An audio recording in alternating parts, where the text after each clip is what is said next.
I will start. So, but I will There we start go. sharing as Now you usual. can. Now you can. Hello, hello, Also, Beena. Hello, hello, back and welcome back, Beena. Hello, hello, hello. and hello everyone. Hello Grain. Hello our Facebook lives. Because for me, even when we do something, it is just a doing, but it's still when you do it with the intent, clarity of intent, with your passion, with your heart, that thing, that doing, that process also becomes an entity, an individual personality for you. So where everything is experienced, and for me, every life is an individual experience. It has its own personality. It has its own character. It has its own mood, and it gives me a completely different experience all the time, and awareness also, because for me it is like interacting with someone new. So this is how I experience things, and this is how I am experiencing life also. Every Mm, time, this wow. is becoming very interesting for me. The moment, okay, when I realize that this is how I want to live my life. When I'm cooking, every single dish is a new experience. Even if I'm making the same dish again, but every single time the experience is new This because is I'm a paying it. huge deal, Beena. This Yes. is a huge deal. And it is something that the new nobility very specifically strive for, right? To that living in the now. That even though you're repeating, it's new every time. You know you're repeating it, but because of the liberation, it is new every time. This is a very big deal. So elaborate more on this, please. So it happens with it started. You can say that more obviously in more obvious form for me when I started traveling from Karachi to different cities. Okay, that mainly it was Lahore, Yeah. um, and and the traveling was like, okay, yes, we were so excited, even though our traveling experience in the first time was a bit compromised. Okay, not exactly as we were intending, but when we just step on the station, we were so much full of energy because we set our intent just in the moment that okay, when we realized that okay, yes, some things are not really well the way we were planning. We said okay, no matter what, we are going to maximize our experience and we are going to make it positive. This is exactly what we said. I said to and shared with my family, and everybody agreed on, and then we start making fun of it, and it turns out very very brilliant for me and Mm. all of us anyway. And throughout this traveling, so many anomalies have just happen and they come. uh, but the main thing yesterday, Sil was asking me about the videos and pictures. I was assuming that okay, I took a lot of pictures and I make a lot of videos also. But when I was looking in my library of my phone, I realized that then it was not that much Mm. uh, as compared to a normal people nowadays. They make videos and snaps and all these things. It is nothing, like just very very very Yeah. little. And they asked me that okay, what about this? And I said somehow I was just so occupied with experiencing those moments. And Yes. that was a moment I realized that how much I was perceiving in those moments. And again, when you have some unresolved questions in your mind, universe always help you to find that. I was scrolling through my phone and I got a meme, and I just I don't know why it was not very attractive, but I just stopped there and I listened. Two people were sitting together, and the lady just took out a booklet from her bag, and a person and the guy asked her, "What is this?" And she says, "Oh, it's a touring or a tour booklet." Says, "But why you are looking at it?" And she said, "Oh, because we are tourists." And he says, "No, we are travelers." And she says, "Oh, what's the difference?" And he says, "It's a big difference. Tourists go and do sightseeing. Travelers do experience." Yes. Wow, And you it's didn't tell me this part, Beena. You didn't and share this it, with it, you. it blows my mind that how universe gave me precise words what I was actually doing. I was And you'd doing set it the intent for that too, right? exactly, but I didn't Yeah. have words. And that meme actually provided me those words that my traveling intent was to experience. It was not touring things. It was not sightseeing, though I was very keen to visit some museums and those things. But even those museum visits and everything was to experience. I want to feel that how these person was doing those things in those circumstances and at that time, centuries ago, and that was the intent.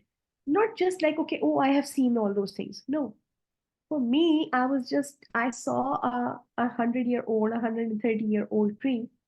And for me, yes, I saw that, but I just want to sit and feel that how that tree might be feeling when that Wow. tiny stem was sprouting, and how that tree, and they're calling them they were experiencing all the seasons and the change in the climate and atmosphere and the people and the life around them, and how they are having that piece of being, that integrity, that they're staying same 130 years. The whole world around that tree changed, but that tree is just staying the same, with the same sobriety, with the same strength. And that was the power of the character.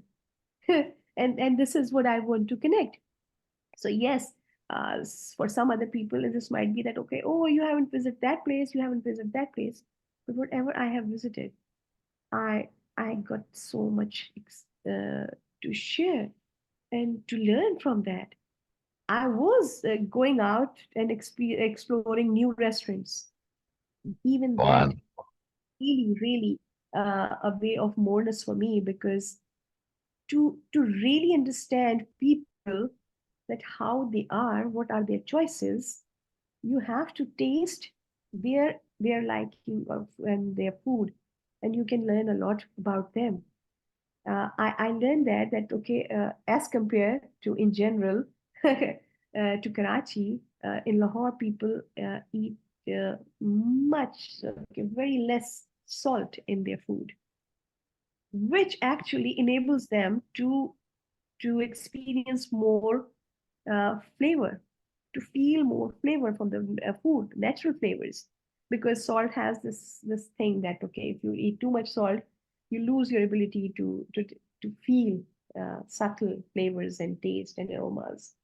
And we have this, so that's why their food sometimes it feels a bit bland.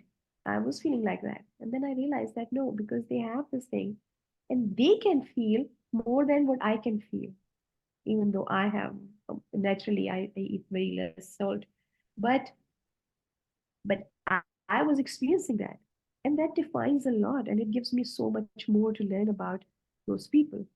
So that was just a subtle thing from the food, and of course so much more other than this experience. But also the same thing coming back to me again and again, that I went there with the intent that I am going somewhere, and I want to know them. I'm not going there to compete with them. I'm not going there to judge them. Yeah. I'm not going there with having some preconceived ideas about them. I deliberately go there with the neutral as much as I could, neutral perspective about the city. Unbiased. Yeah. Unbiased. Absolutely. Thank you for giving me this proper word for that. Witness mindset. Yes. Yeah. Yes.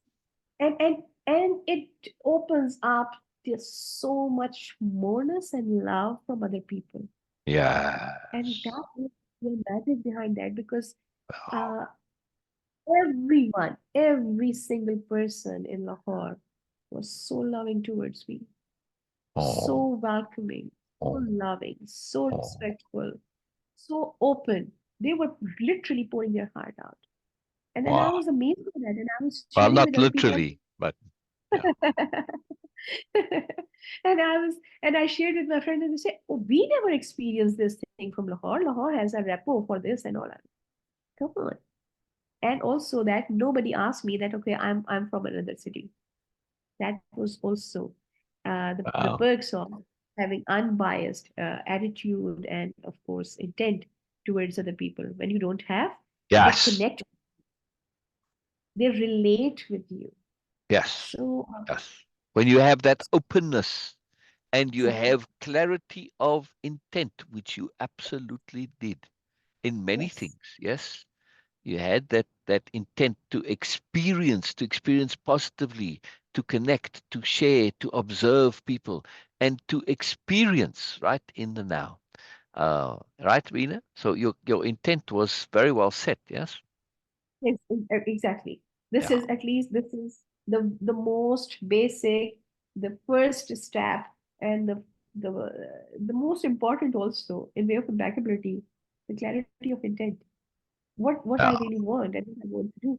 Because of course, I assume that okay, one cannot have a clarity of intent if they don't have a self honesty and Cannot have. honest. Cannot have. Exactly. Yes, because to have clarity of intent, you need to be self honest with yourself. Yes, I can be very impressed with so many amazing things in life, like the classic literature and the classic music. But if my mind, if my soul, if my heart wants to just dance around on some Zumba music or whatever, okay, this is I need to know myself. Yeah. What makes me smile, what makes me happy, and this clarity of intent is so crucial in every aspect of our life Yep. without getting Absolutely. any nonsense of Absolutely. shoulds. No, that's because everybody loves this. I should love this too. No, no. No, Clarity of intent has to be completely free of should. Otherwise, it's not your own. and also the freedom I had uh, from okay, yes, from many. So I cannot say that many, but yes, the freedom I got as a gift to not get into any restriction or limitation and do whatever you want to do. I think that is the most amazing thing in anyone's life it could ever happen, that you get complete freedom of, like, okay, if in other people's point of view, you wasted your money, no problem, waste your money because you wanted to.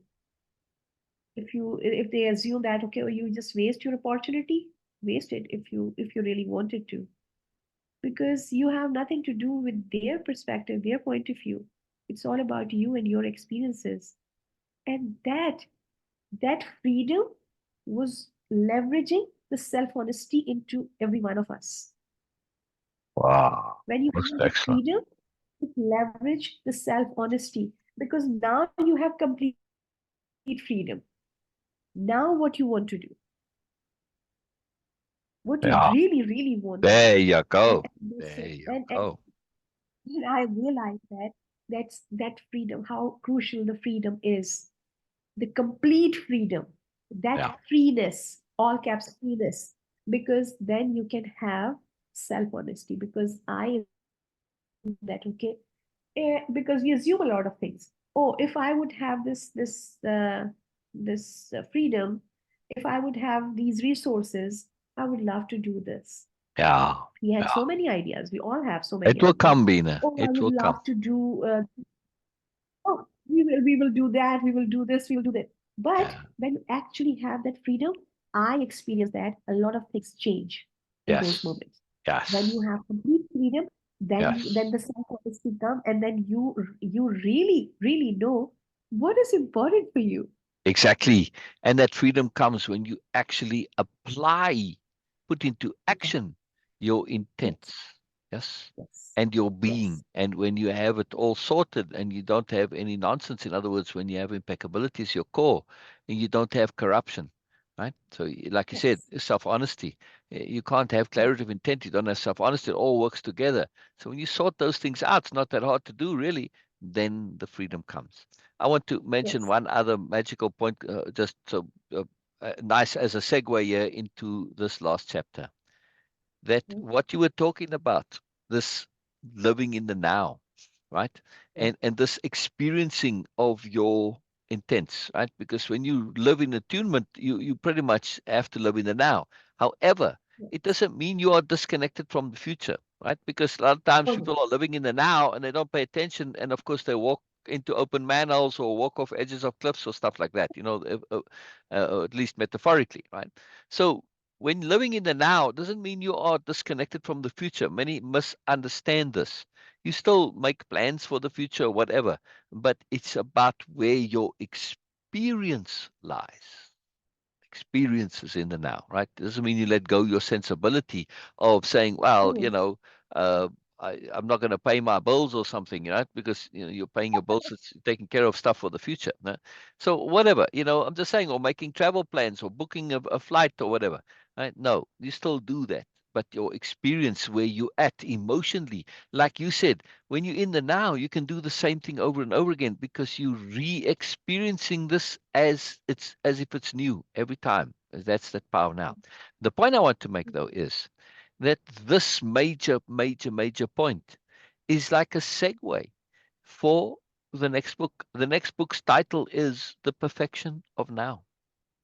And that's the Wow, theme wow, running through all of it. Yes, that's book two. wow. Book two is called The Perfection of Now. So Beautiful. it's really Mhm. cool that you're coming to this, right at this time. We're on the last chapter, it's like that preemptiveness leading into it, foreshadowing, as it were. I love Yes, it. I okay. love it. Absolutely This cool. is so Absolutely cool. brilliant. Really Just magical. Which before now, we I start. mean, yes, I have that book. It's there in a file. It's actually complete. I have to go over and edit it and do stuff. But now I'm sort of motivated to do that, which is very cool. Very cool. Okay, just before we go and start doing the thing, the regular thing, I Yeah. just wanted to say two things. First thing, about what you were saying about that, okay, living in the now and not losing the connection with the future, and also keeping the memory of the past as an experience. That, okay, yes, because to learn and to do things properly, appropriately. Yeah. Yes, yes, this is so important. We kind of like that have this idea that the freedom means that going completely out of boundaries, which can be No. in an way. But just look at yourself, as a body, as a human body, physical body. uh, the blood run through a lot, like every inch of our body, every particle of our body, but it has its own discipline. So that having freedom, it doesn't mean that you have to lose your discipline. Discipline is something very different than restriction and limitation. Sometimes people get very confused with this idea that, oh, so now I'm doing this, okay, I can do whatever I want to. Yes, you can do whatever you want to, but your innate sensibility and also your experiences can tell you what to do. You cannot take Exactly. your They're always that safeguard, your impeccability, in other words. Yeah. Yes, you can, but you will not actually throw yourself to the wall, or of course jump off the cliff without having any precaution, unless or until you really want to Yeah. experience a next. Yeah. So yes, the discipline is something different. We assume sometimes that, oh, because I am free, so I can actually just get rid of all the discipline. No, you Yes. can't. You have in your body, physically in your body, you can see the discipline. When the discipline actually Exactly. just disrupt, you see the blood running out. And then Yeah. you put Yeah. yourself in. Yeah. So the Oh. discipline Oh. is like the blood running through your body. It's not Yeah. limited. It is actually leveraging your capabilities and your ability to do things, to Wow. perform in Wow. life. Wow. And we never question that. And I Yeah. sometimes I wonder when people ask about, no, when I'm free, I can do whatever I want to. Yes, of course you can do, but you have to know that, okay, there is a discipline in this whole universe. There is a discipline in yourself, Yes. Yes. discipline in your Yes. communication, Yes. and Yes. and and would you like to have just anything, I not, mean, I'm not talking about anyone, anything get out of discipline in your life? Just assume exactly. you have a fan which is disciplined, and they're just staying on the ceiling and running to provide you the air, the cool air, or the Yeah. comfort. Yeah. It gets out of discipline, what it will be. Yeah. So the discipline is not against freedom, it is to No. leverage it and It maximize enhances it, right?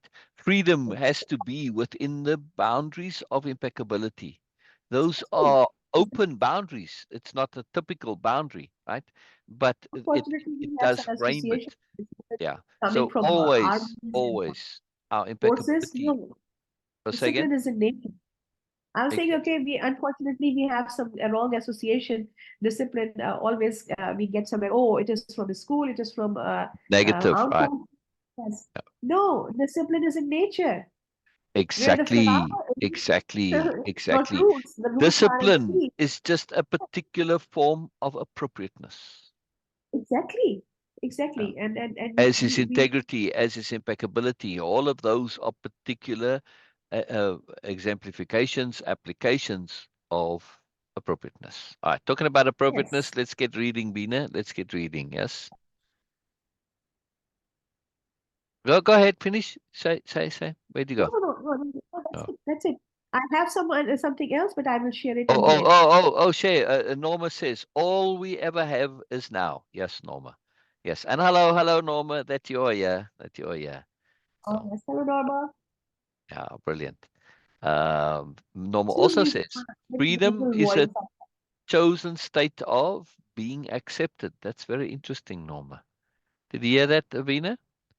Norma Being says, freedom is a chosen state of being accepted or being accepted. So, I yes. I need to think about it, and then Yeah, me too. of Me course, too. There's a lot of depth in that, right? I mean, especially if you take it as being and accepted as two different words, right? Because then, yes, freedom is being, but also accepted as in you've got to accept yourself, being accepted by yourself and the universe. If you're not impeccable, you're going to have a hard time accepting yourself and also integrating and attuning with the universe. So, yes, it's very powerful. Very powerful. Norma says, hello, Beena. yes, thank you, Norma. That's I was saying that. Okay, please excuse me for my nasal voice. I have this some after effects of just uh I don't know what how to say that. I was not like really going wild, but just the after effects of experiencing different atmosphere, Yeah, different yeah.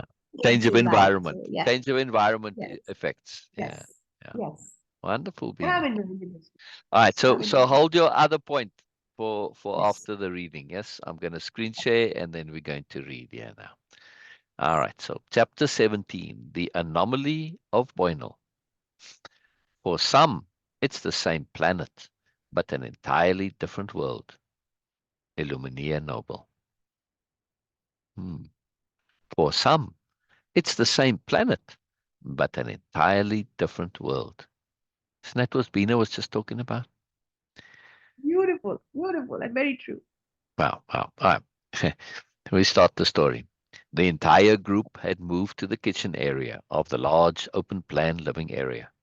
Biella and Illumina making a quick breakfast for everyone. Shah, Kaljun, and her mumt helping. Biella and Illumina had wanted time to consider the implications of that mysterious message. It raised many questions without plausible answers. Every line of reasoning ran into contradictions, into incredible possibilities. Biella and Illumina moved everyone out to the large balcony. A long table awaited, exactly for this not unusual occurrence. Well, Biella said eventually, after most had finished eating. They were enjoying a variety of teas and coffees Biella had on hand. We have a conundrum, something of an impossibility. Since we are from such a diverse collection of worlds, and some, like Ursula's, new to the agglomeration, I will recap the pertinent history. Illumina and Marco started clearing the table, indicating to the others they would take care of it. Old Earth. Old Earth seems to be at the center of the mystery somehow. The majority of worlds in the agglomeration trace their roots back to Old Earth, or, to be more accurate, to the fleet of starships which came from old Earth. Those starships had extensive records and media detailing every aspect of old Earth and its history. All those became corrupted with the dispersion and subsequent crashing on the nearest planets of the fleet on arrival in this part of the universe. But, as most of you know, even with the superior technology they later encountered and developed, they were unable to return to old Earth.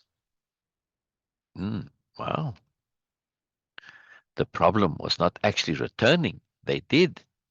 But the problem was when they returned, Old Earth was no longer there. The group and the delegates listened closely.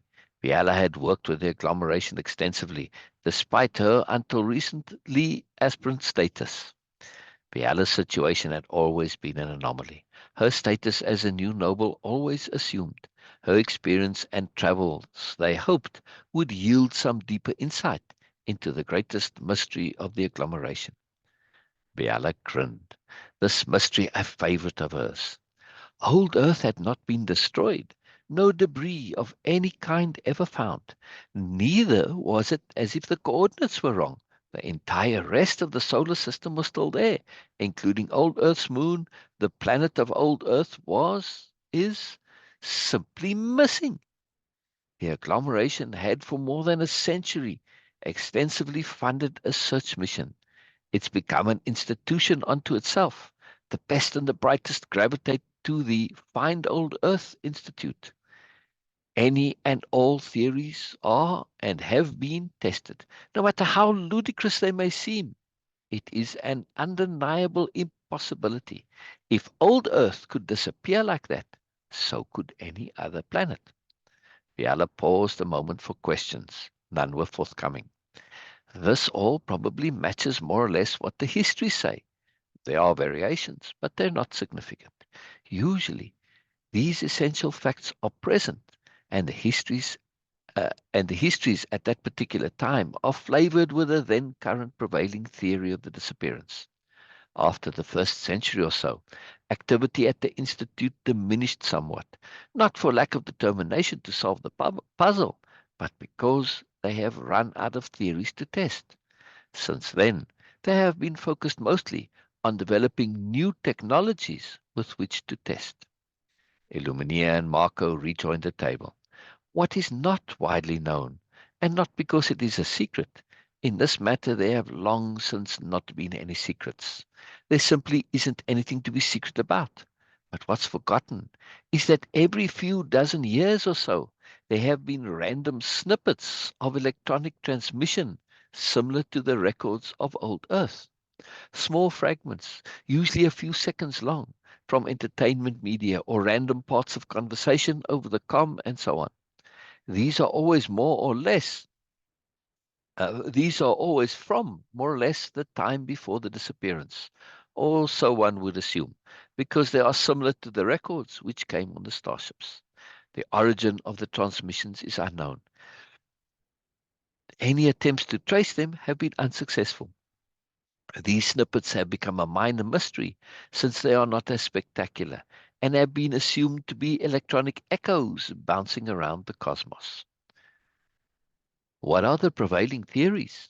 Ursula asked. On my old world, this was a dead issue. Few now even know of this. I only do know by chance. The records of what we know of the settlement on my old world have been mostly destroyed. What little remained is unreliable. Biella smiled. The Institute will be going over those with an intense scrutiny. They are hungry for any new bit of evidence. As to theories, they all center around being lost in time. Interstellar space travel involves shifting in time through the manipulation of mass via varying gravity. The flow of time is altered. In essence, the mass stays in one place and the universe revolves faster in time around the mass. Then, as the gravity is normalized, time slows again. But meanwhile, the cosmos has continued to move. Space travel is essentially placing a spacecraft on the anticipated trajectory of the orbit of the destination planet or solar system. Orbit is a simplification, as it is the path solar systems travel within the universe. This method found a way to solve the problem of the increase in mass the faster one travels, and the infinite mass attained as we get to the speed of light. But it also turned out there were practical size limits. The largest starships, which came from old Earth, were close to the practical limits, which are also theoretical limits. I don't understand all the details, but beyond a certain size, the weight and mass of the engines defeat their own purpose. Much like a soap bubble that gets too large, the material is stretched too thin. Much speculation developed that old Earth had somehow built an engine large enough to move the entire planet. But in the centuries since then, the practical size limitation has not been solved. It appears to be insurmountable. Illumineer added a comment. It's why the worlds in the egg are so spread out. Some of the distances are amazing. It all depends on how the cosmos turns. But there's a secondary effect. Many worlds come to us from different times due to various complicated factors. It's why the prevailing technology in the egg is not extremely far away from the technology of old Earth at the time of its disappearance. This is useful to maintain some measure of stability and continuity. Sometimes travel between worlds results in a move backward in time. The technology is at a level where there's not much need for more, so the system works well. But any travel, even those which result in what seems like a move backward in time for the travelers, isn't actually so. It's merely relative time. The point I'm coming to is no one else has ever gone missing the way old Earth has. Some accidents, yes, but never untraceable disappearances the way old Earth did. A magnificent mystery. Constantly reminds me the impossible is indeed possible. Biella joined the Lumineers' happy laughter. They had speculated much over the years about this mystery, a great joy to them, that there was an actual impossibility of this scale out there. Now we come to Boynal. While he was here as a delegate, he said little, nothing out of the ordinary. I'm somewhat assuming this was the same when I wasn't around. Yes? A murmur of confirming yeses eased from those concerned. Boynal had done nothing to set himself apart while a delegate on Nobelia. A classic observer, Haler said, leaving himself out of the equation and only absorbing. But unremarkable as delegates go. Many of us try to do the same. Nods of agreements from the delegates. The wide range of differences between delegates also made his demeanor and attitude not unusual. He was filled with wonder, but so were most of you. Biella chuckled. Indeed, as most on Nobelia are, it's a wondrous place. More nods. His communication to me this morning slightly surprised. Nothing to indicate he would do so. I had not known he'd left. We never engaged in a private conversation while he was here either. But as you all know, I have extended the invitation to each of you quite a few times. That is not the mystery part, though, Biella continued. At first, his use of language, nothing particularly significant, but odd in that it had not been evident while he was here. Hmm. Initially, I took it as a difference between his personal and professional. But as the conversation progressed, the references to items and circumstances which just aren't in the agglomeration anymore started to add up. Just one would have been enough. Take aspartame, for instance. It's so far back in history, even references to it in literature are extremely rare. Studies of ancient curiosities, and so on.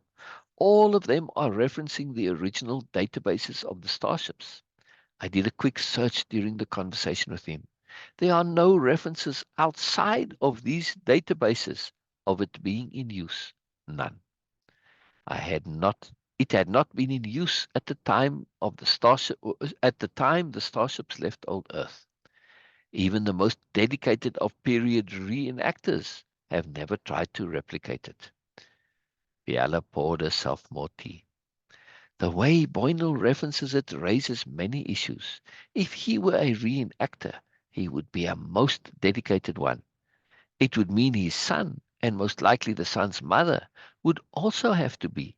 But even if they were, it still wouldn't explain the aspartame. Then the issues of money and travel. I can still see money troubles for a completely immersed reenactor.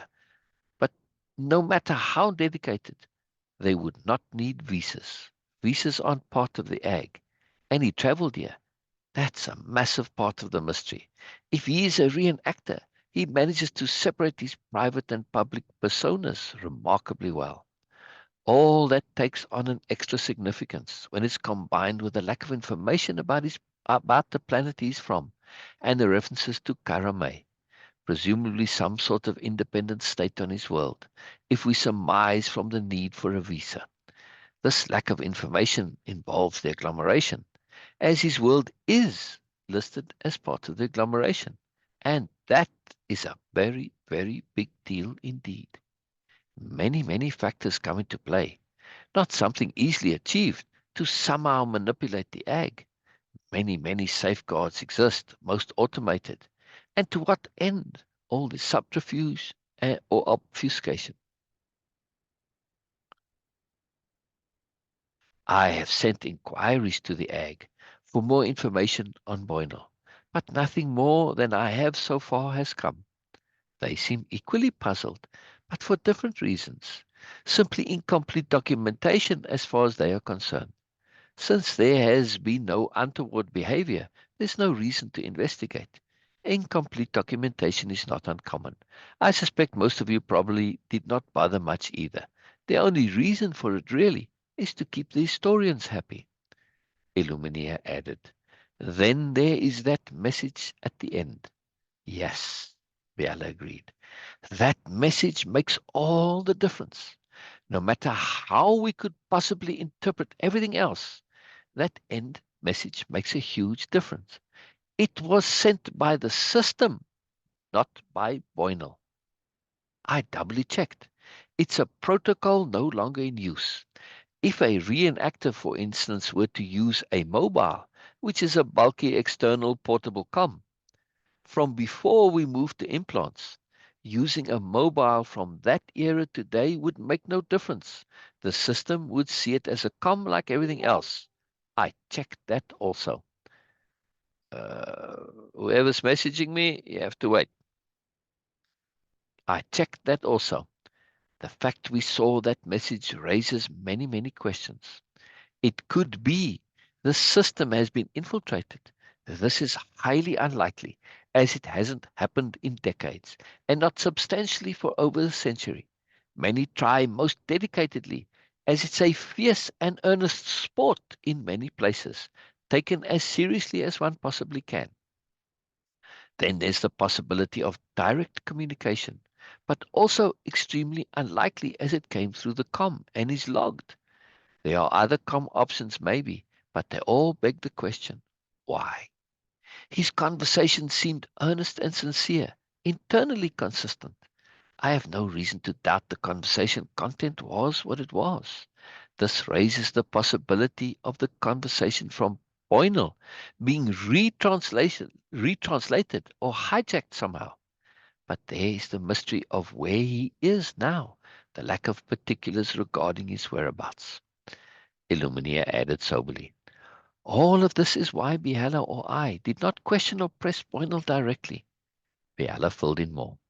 It is a fine perception, one for which there's not real direct logic, one of those knowings which come only from experience.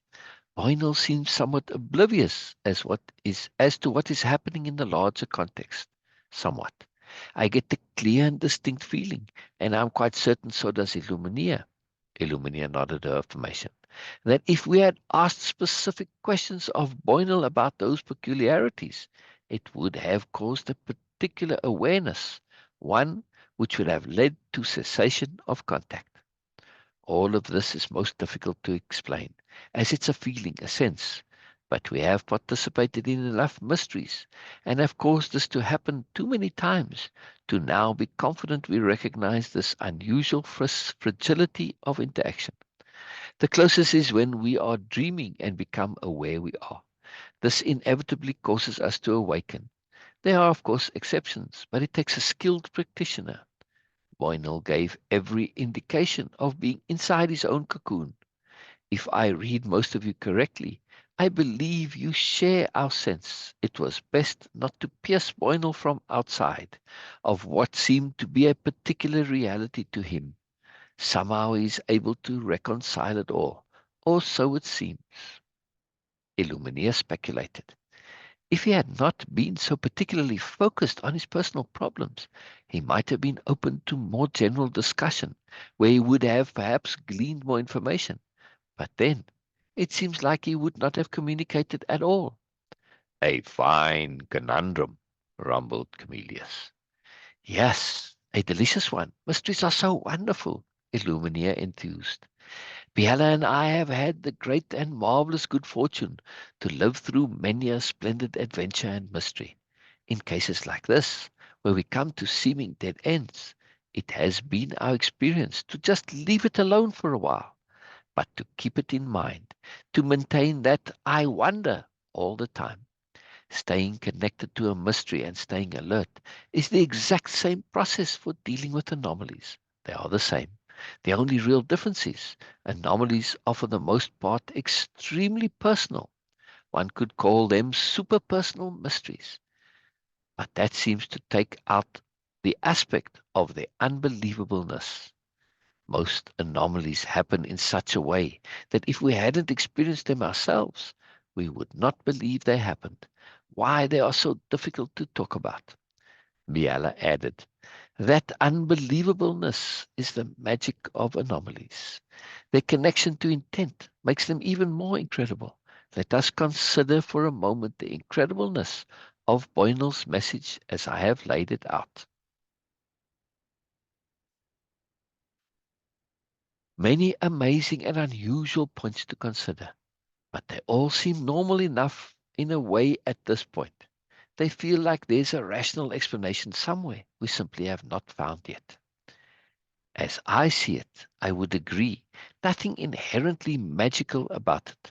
The oddities and inexplicabilities in Boynal's message. But, and this is a big, big but. If we consider what our theme of the day is, what we had focused our intent on earlier, our theme of anomalies, it would seem from that context that we have been gifted with a great big anomaly.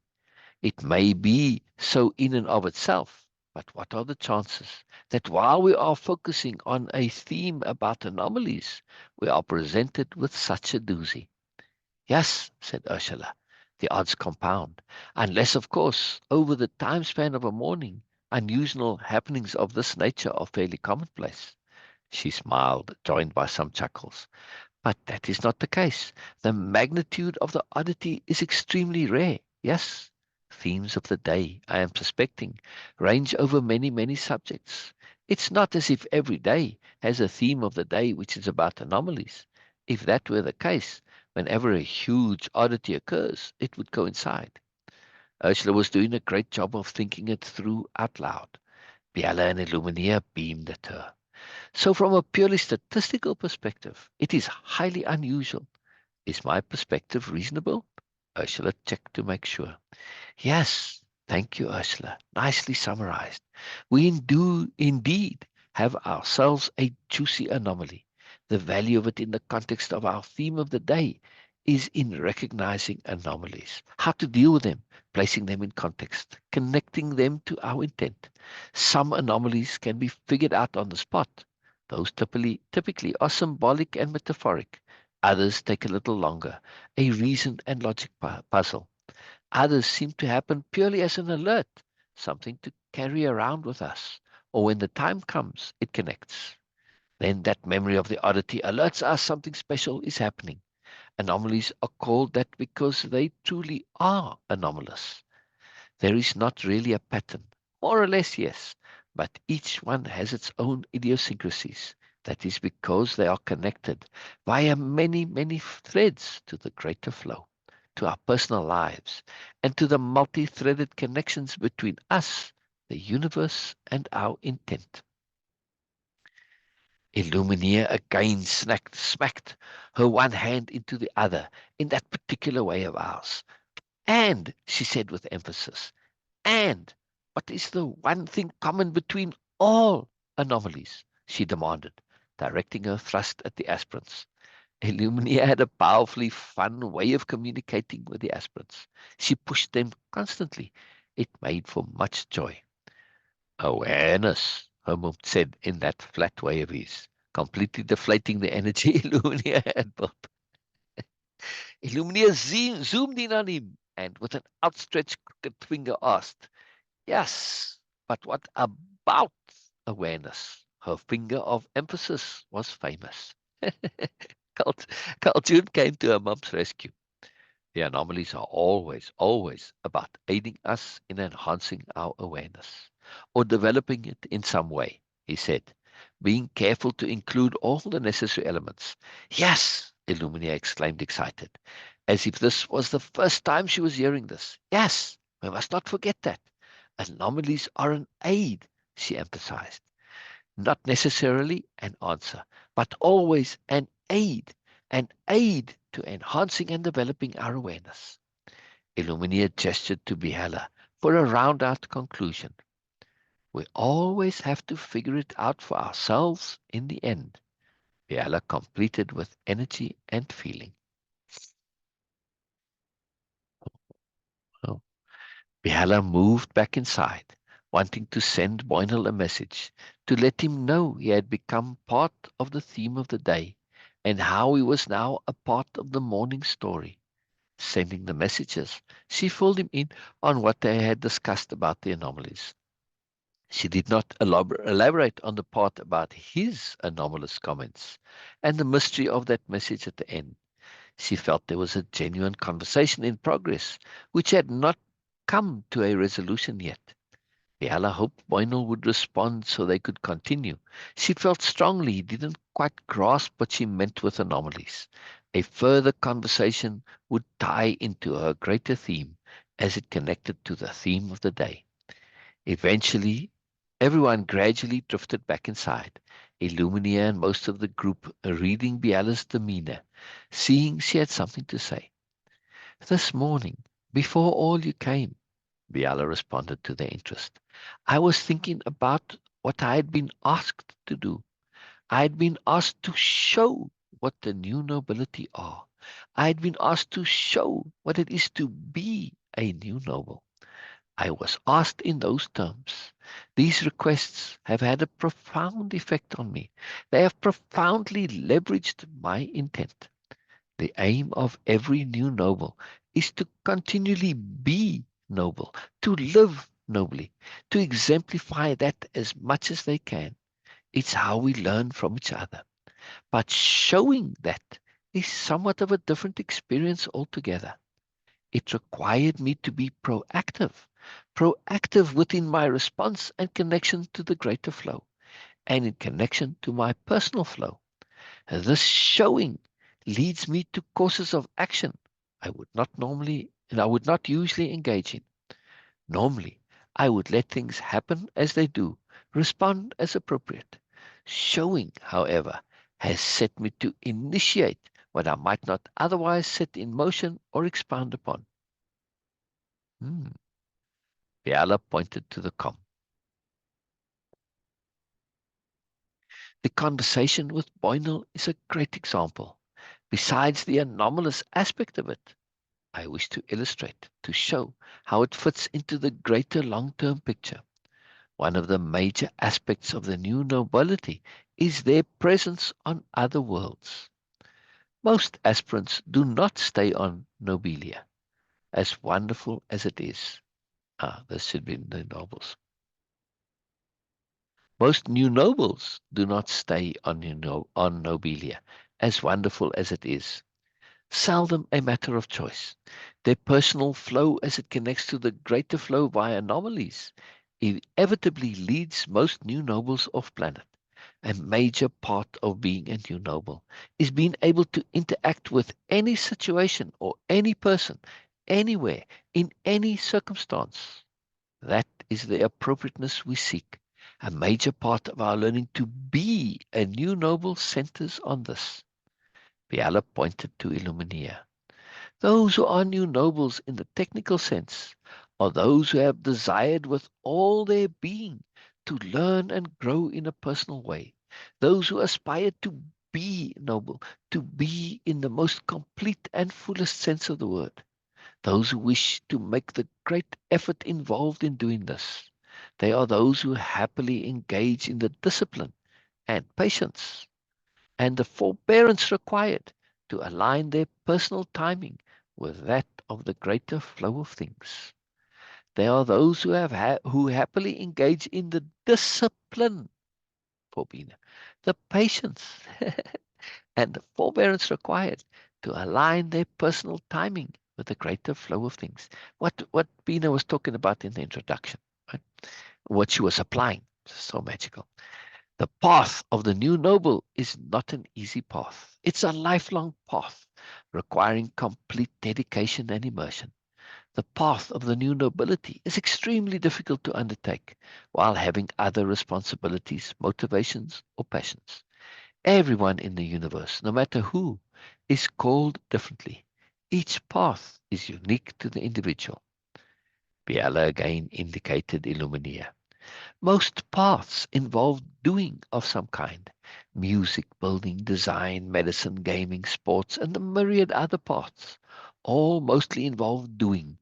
The path of the new nobility is about being. In that, it is very, very different. A path which requires full-time being.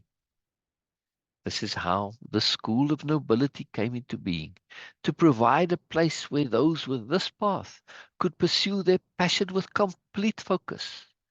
This is long before the various schools were consolidated on Nobelia. As new nobles, we have one desire, to be as appropriately as possible in the universal context. Seems simple enough, but it ends up being the exact opposite. Being in the most appropriate way entails being a part of the greater flow, being attuned to it. Put another way, we become cogs in the great machine, fluid, flexible, adaptable cogs, fitting in and partaking in many different ways. One could say that the new nobility are mechanisms of appropriateness. It's why our mandate is simply to be. This way we are free to be as circumstances dictate, which brings me back to going off-world. New nobles are often approached in the way I was with Boynal. We often find ourselves in the right place at the right time. Many come to the new nobles, specifically seeing them as counselors or along those lines. To connect back to the theme of the day, which is where I'm heading, any interaction a new noble undertakes is always as a consequence of an anomaly or the undeniable flow of things. Their interactions are always dictated by force of circumstance. Mostly a new noble will direct someone like that to the appropriate place or person, but often a new noble is called upon via anomalies to share themselves, to share what it is that they are, how it is they are. This connects us back to anomalies. Most of what the new nobility are, what they stand for, what they believe, what they use, are extensions of what most people know. Communication is usually an elaboration, an extrapolation, a refinement, a focusing, or a bringing into awareness of something others are already more or less familiar with, to greater and lesser degrees. Anomalies are an exception. They are not part of most people's everyday life. They not as a tool for living, not as an everyday tool for living deliberately, not as a means of connecting, and certainly not as a central theme in their lives, one which takes on a pivotal role in everything they do. This is tantamount to living the opposite way to how most live. Uh, yes, Norma, it is. No, no, no, no, no, no, no. I'm live. I'm live. This is not a recording. Norma says, sorry, I missed some comments from you. Uh, but I'll come to your comments afterwards, Norma. I don't want to disrupt the flow. No, this is live, Norma. This is live. We are here right here now. I'm just reading the story.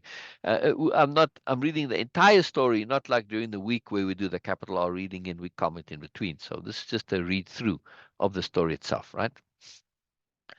Uh, this is tantamount to living opposite to to the opposite way to how most live. Yeah, living with anomalies very, very different, right? Living in attunement, very different. Biella addressed the delegates more directly.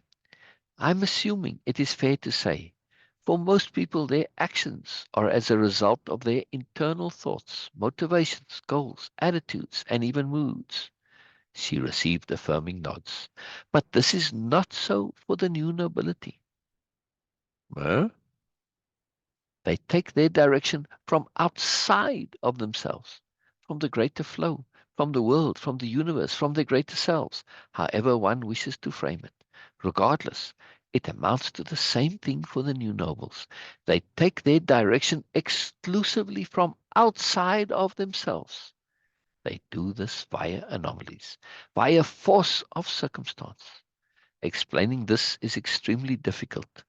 To tie it all together, since it's our theme of the day and as manifested in the conversation with Boynal, he hasn't gotten it, as he would probably say.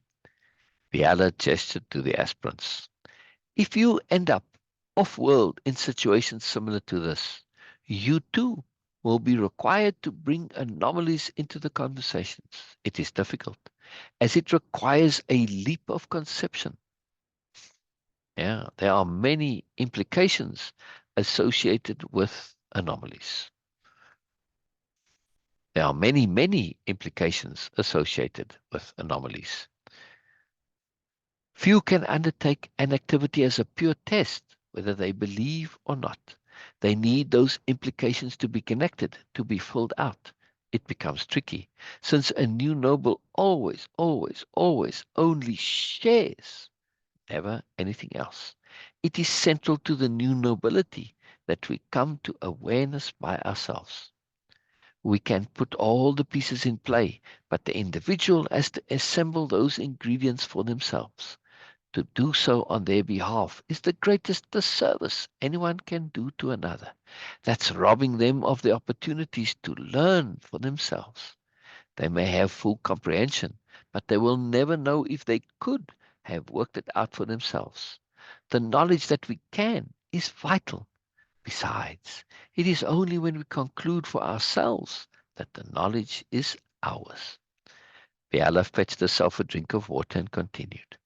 Our theme of the day is manifesting in all sorts of ways and connecting all sorts of things. I have been keen to illustrate about the anomalies, to have it be a part of our discussions. Today we are getting a surplus. Biella smiled joyfully. Anomalies were so amazing, such magic. The com drew her attention. A reply from Boynal. Perfect. Boynal has replied to a message I sent him. I explained a bit how he's part of our theme of the day concerning anomalies. I have not yet addressed the peculiarities of his comments. To me, there is a very real personal issue here, as yet unresolved. Ah, the caring. Boynal's conundrum is connected directly to anomalies, to what we were just discussing. How to communicate about anomalies is very pertinent with Boynal. Not only is the incorporation of anomalies essential to him, but it is also an opportunity and an example of how to communicate about them. Mm. At least I hope to do it justice, Biella smiled. It is a difficult subject. I don't presume I will be successful. Biella displayed Boynal's message. Glad my story has helped yours, Biella. Biella activated the speech to text, saying to Boynal, Yes, thank you. But that is completely secondary. I hope your situation works out for you. I feel it absolutely will once anomalies become a part of it for you. They have never ever failed me. Please let me know if something unusual happens. She wasn't sure if Boynal was merely sending a thank you or if he was open to conversation. She packed in the essentials. I will, Biella. I have no clue of what's happening just now. I can't seem to put my finger on it. I am sure the answer will come when I am ready for it. Yes, having no clue about what is happening is great. It keeps us completely open, Biella said. A quote here. Sometimes what you are most afraid of doing is the very thing that will set you free.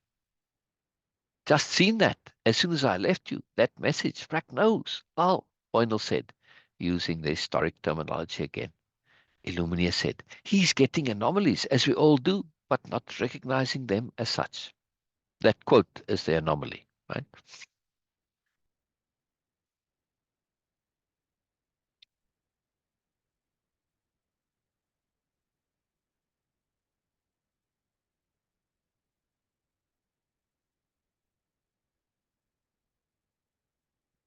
Illumina said, he's getting anomalies, as we all do, but not recognizing them as such. Biella responded to the message Boynal had received. Yes, that's where the anomalies help so much, giving us that tip, that little push, that small reason we need to take that step into the unknown. You saw that right now, yes? At the same time, Biella took it for granted and added, I have that happen all the time. We call those agreements from the world, a type of anomaly. That was the first thing I saw after messaging you. Wow. Biella let her enthusiasm flow, merging with encouragement. Awesome, awesome, awesome. That's your anomaly. It's pretty clear. She laughed in delight. Many more to come. Once we start like this, it's a new life, a new way to live, living connected to things. It's awesome. Bueno responded. Yet it is not looking outside instead of inward. Poinal responded. Yet is this not looking outside instead of inward? There, exclaimed Illuminia. Biella had set the speech to text for her voice only. She wanted the group to be free to comment. There, that is great. I mean, she smiled joyfully. Great for us, for our learning here, on our theme of explaining anomalies. That right there, his comment illustrates just how disconnected Boynal is from the concept. It hasn't seemed like it because he hasn't questioned directly. This often happens. People will often just let slide what they don't comprehend, or they assume they sort of do. We have to pay close attention. This is exactly why the new nobility have the takeaways built into their discussions. We need to start doing that here as well. Biella has been skipping them because of a mandate from the universe to show, but it isn't mine. She smiled wolfishly at the aspirants. I want to hear your takeaways. That goes for all of you, she says with such an open, innocent earnestness. The delegate simply nodded their assent. She is so wonderful. Biella loved her dearly. Illumina could bypass so much so easily. Biella returned her focus to Boynal. Yes, that is the magic. Going inside only, we are limited. Limited because we don't know everything. I know nothing, Boynal said. A profound moment. An acknowledgement he has not understood about the anomalies, Illumina said. It's fantastic. Acknowledgements of this nature, ones which open up the person to new ways of being, are rare and immensely valuable to the person making them, even though they probably feel the opposite. Biella said, since we don't have all the information, we have to go outside of ourselves. What better source of information than our greater selves, or the universe, or whatever we call it? The key to this understanding. The key to this is understanding we will always only get aid or assistance from outside. That is key. I don't understand from outside, Boynal said. Yay. Biella finished her point before responding to Boynal. Because the point of everything, the be all and end all, is enhancing our awareness. That we can only do for ourselves. So the outside inputs are always aids, hints, clues, suggestions, etc. We have to do some figuring. So we make the connections ourselves. That we are doing the awareness enhancing in developing ourselves. If we received it direct, like a clear answer or command, it would become programming. And there goes our awareness and freedom. Yes, agreed. So the question is, how can we get information from outside of ourselves? Yes, Biella asked earnestly. The essential question, connecting inside to outside, ourselves to ourselves. A. but outside is inside. Still confused. For that answer, there are many. They vary. It all depends how one wants to go. We can go all the way from a religious perspective to a purely psychological one. I will just touch on the psychological one as it's nice and mundane. I just feel frustrated just now, stuck in a life I am not content with. The anomalies are your way out, Boynal added, and I know this is something within me. Biella did not respond to Boynal's comments directly. She wanted to make sure he had all the elements available to him with which to construct a way out. So, from a psychological point of view, when we literally look outside for answers, outside ourselves for answers to what is going on inside, one could say all that happens is we now have instituted a bias that lets us see what we want to in order to resolve the problem. And that is great. Our subconscious also comes into play in this process. So what we end up seeing or noticing is usually truly what is actually a good solution, providing we trust the process. I trust it, just don't understand it. Rosero, Illumina said. Then there is the perspective from a spirituality point of view that we are the ones who create this world like a dream world where everything is a reflection of self in some way. The world is like our unconscious, and we are trying to become fully conscious.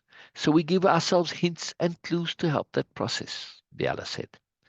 I can't seem to find my fit here anymore. Trust without understanding is a very, very big deal. Most necessary, Biala said with feeling. Hey, I understand that. The world is an external expression of the internal. Where I am right now is exactly the same. Caught between worlds, it seems. Biala elaborated on her last concept and what Illumini had said. If we simply say, I don't believe in the process, I don't understand it, but I'm going to test it anyway, and we give it a good and thorough test, seeing if we can get value out of it. If we do that, we are usually pleasantly surprised when we end up with a technique or methodology that works for us, that helps us, that has value, despite us not believing it or understanding it. Biala added, it is so awesome. Yes, I have been told we don't need to move to grow. This is running away from ourselves. Biella brought her essential point to bear. Yes. So now I guess the task is to trust your outside self for a change, to try and hear what your outside you has to say. Inside you has come to a dead end. Yes, I'm trying. Hey, yes, but you can't try anymore. I'm tired trying to understand. Biella felt for Boynal. He was in a tough place to be. It's just letting go, waiting, and watching, all the while staying connected to your intent, the intent of what you truly want. She felt a bit of encouragement was needed. And yes, to hell with understanding. It doesn't matter if we get value. This is the trouble. I don't know what I want anymore. What I did want seems not to be the case now. A significant problem for Boynal. Without clear intent, it would be difficult. Biella laughed, trying to lighten the mood, even though she was not sure how it would be rendered at Boynal's end. But intent had a way of communicating and attaching itself to words. You probably don't understand how your mobile works either, Biella said, surmising. She wanted to reference it for any reaction to its incongruity. A crisis of intent. Difficult. Boynal indicated amusement. But you want to learn and grow? Yes? Biella asked. I want to help people, but I know I have to help myself first. That first part, Illumina observed, that's a block. It's causing distortion. You want direction, yes? Biella asked. Aye. That helping people part. It almost always causes a lot of trouble. It is a type of inverse intent because it is a bit of a square circle. Any time we decide to help someone, aren't we being presumptuous? Biella felt she might be losing Boynal. She was pressing slightly. A situation called for it. Hey, we have to help ourselves. Even though Boynal understood the point, Biella added a supportive argument. Sometimes the inner reasoner needed actual rationale. Let's say I am playing a puzzle game, and you come along and help me by giving me all the answers. I'm most likely not going to be appreciative, right? But I think we all have to share our gift with the world. I mean, we can't possibly really know when our help is actually helping or not.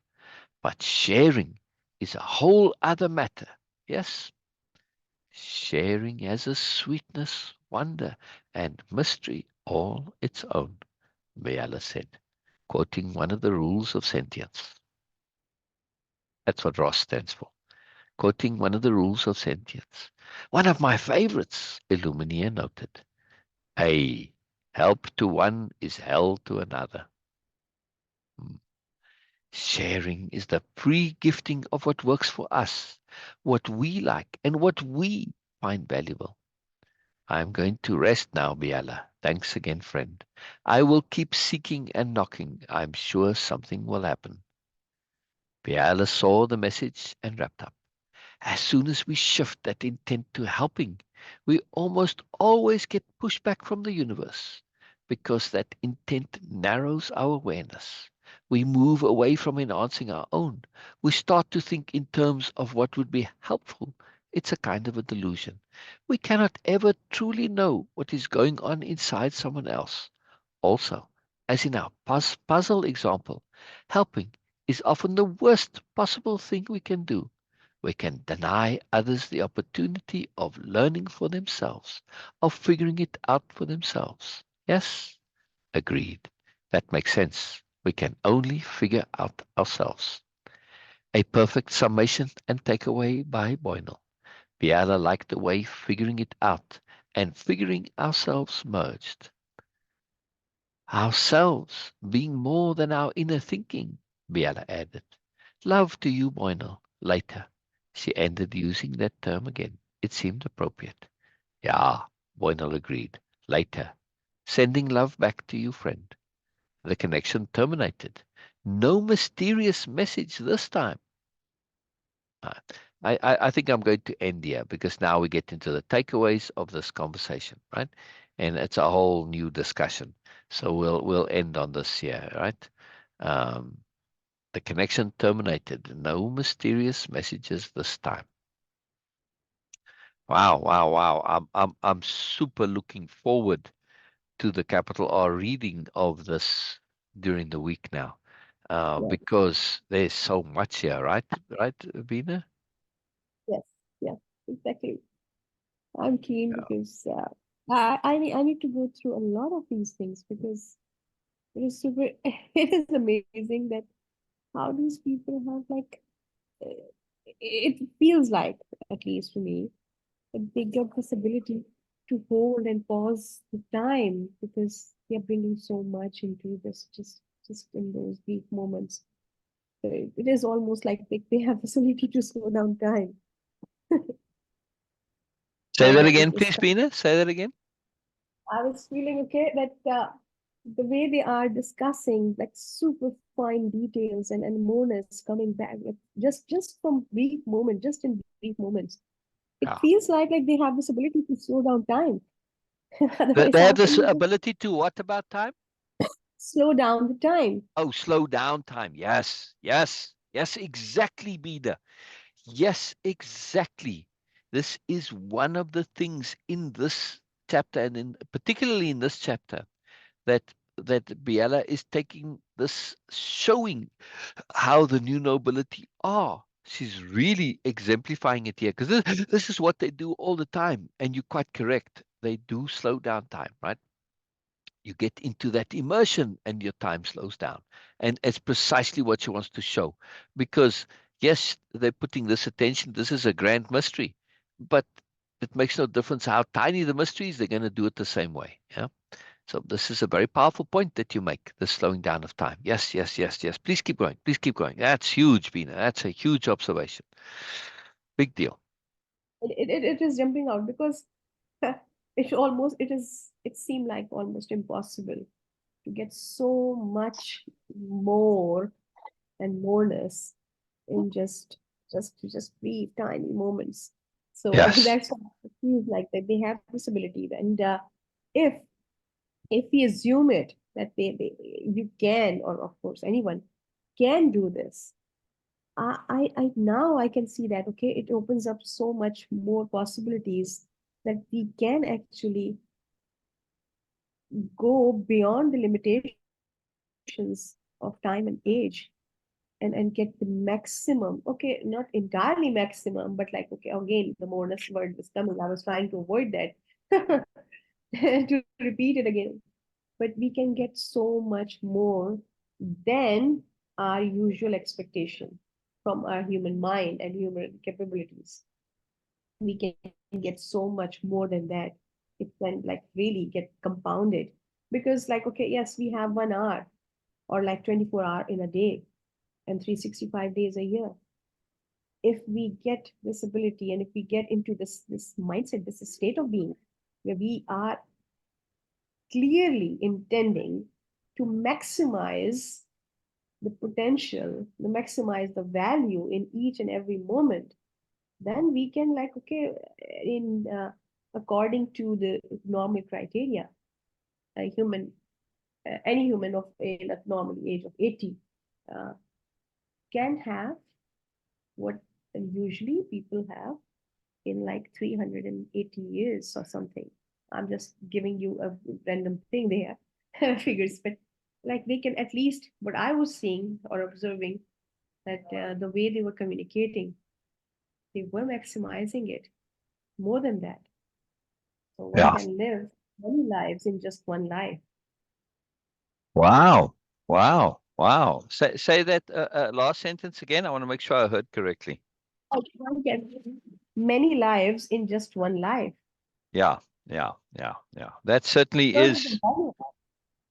That certainly is their way, uh, and it results in living many lives in this one life because of this immersion into the life of another, right? Look at how Biella, and this is just Boynal, and Boynal is, not another new noble. So, his communication and sharing is on a different, it's in a different space, right? But even in his limited sharing, capital S sharing, Biella fully immerses, right? And she pulls a lot from implication, understanding, extrapolation, connectivity, and everything, right? She puts together a greater picture of his life, right? From what he says, because of capital H hearing. This is what capital H hearing is, right? It is immersing in fully and hearing more because you now have that neutrality of the unbiased witness, and also you applying skills like implication and extrapolation and so on, right? Pattern and all this stuff, right? A lot of skills you're applying, but this allows you to connect to his greater world or them, right? And so this is why you live many lives in one life. An incredible capital H hearing is so incredibly powerful. That's why if you go to the end of the program, it's a spiritual issue, right? Capital H hearing. Right. It is a very, very spiritual affair. It is precisely what is necessary for attunement. You have to apply this to the world, not just to people. An Oh, that's antidote very for powerful. ego. Yeah. And for superiority paradigm. Yeah. Yeah. Thank you, Norma. Norma, I'm reading it now. So Sundays is different. I think you just kind of used to in the week, because on Sundays I read through the chapter, well, or half a chapter if it's a long chapter, and these last two chapters are very long. I think this chapter is the longest of them all, so we may even do it in three parts. And so I read through it, and then we discuss afterwards, rather than when in the week when we do the capital R readings, where we go as appropriate, sometimes a paragraph, sometimes a line, sometimes it's 2 words only, and then something comes, or where we our discussion is more precise. And this part that we read now is going to be lots of extra discussion, right? Which wasn't Exactly. quite possible because like Boynal's comments, the implications of his comments are massive. And now you go into his whole psychology just from those comments. He reveals his internal world quite profoundly, like Beena was saying, right? We live many lives, and we can do this via this connectivity via capital H, hearing into others. So yeah, what he says is very implicative. If Yeah. if if the circumstance were different, Biella would have certainly commented very differently on those. She's forced to use capital D diplomacy very profoundly because Boynal is a very reluctant sharer in many ways, and in other ways, he hasn't asked any questions, or he's not a participant or like an aspirant. Where, if he's a participant in a program, for instance, right, then you have a mandate to open things up a bit more because that's the agreement that you're in. But he's just a stranger here, so it's not the same mandate. Yeah, I mean, he's not even technically a delegate anymore, right? He's Mm. just a civilian now, right? Because he's gone back. So he's not coming at this via his delegate thing. This is personal, right? So there's a whole different dynamic involved. And this is the exquisiteness of the new nobility. They keep all these factors in mind, right? I mean, this is just amazing when you think about it. Yeah. I love this, Beena. I love this where you're going with this. Yeah. Uh, yeah, Norma, I'm so thrilled you're here. Norma asked me, is it being recorded? When I was reading, it sounded like a recording, not live. Yes, and I muted myself because I don't want to disturb also. And I don't want to get disturbed because I was listening. Yeah, yeah, So that's why yeah, I just keep myself muted. That's why yeah, it sounds yeah, like you were yeah, just yeah. recorded Well, thing. it's not a recording, Norma. It is me being live. I'm reading live, but I was just getting involved in the story. Now, I hope that that doesn't imply that my reading sounds kind of canned and a bit limited.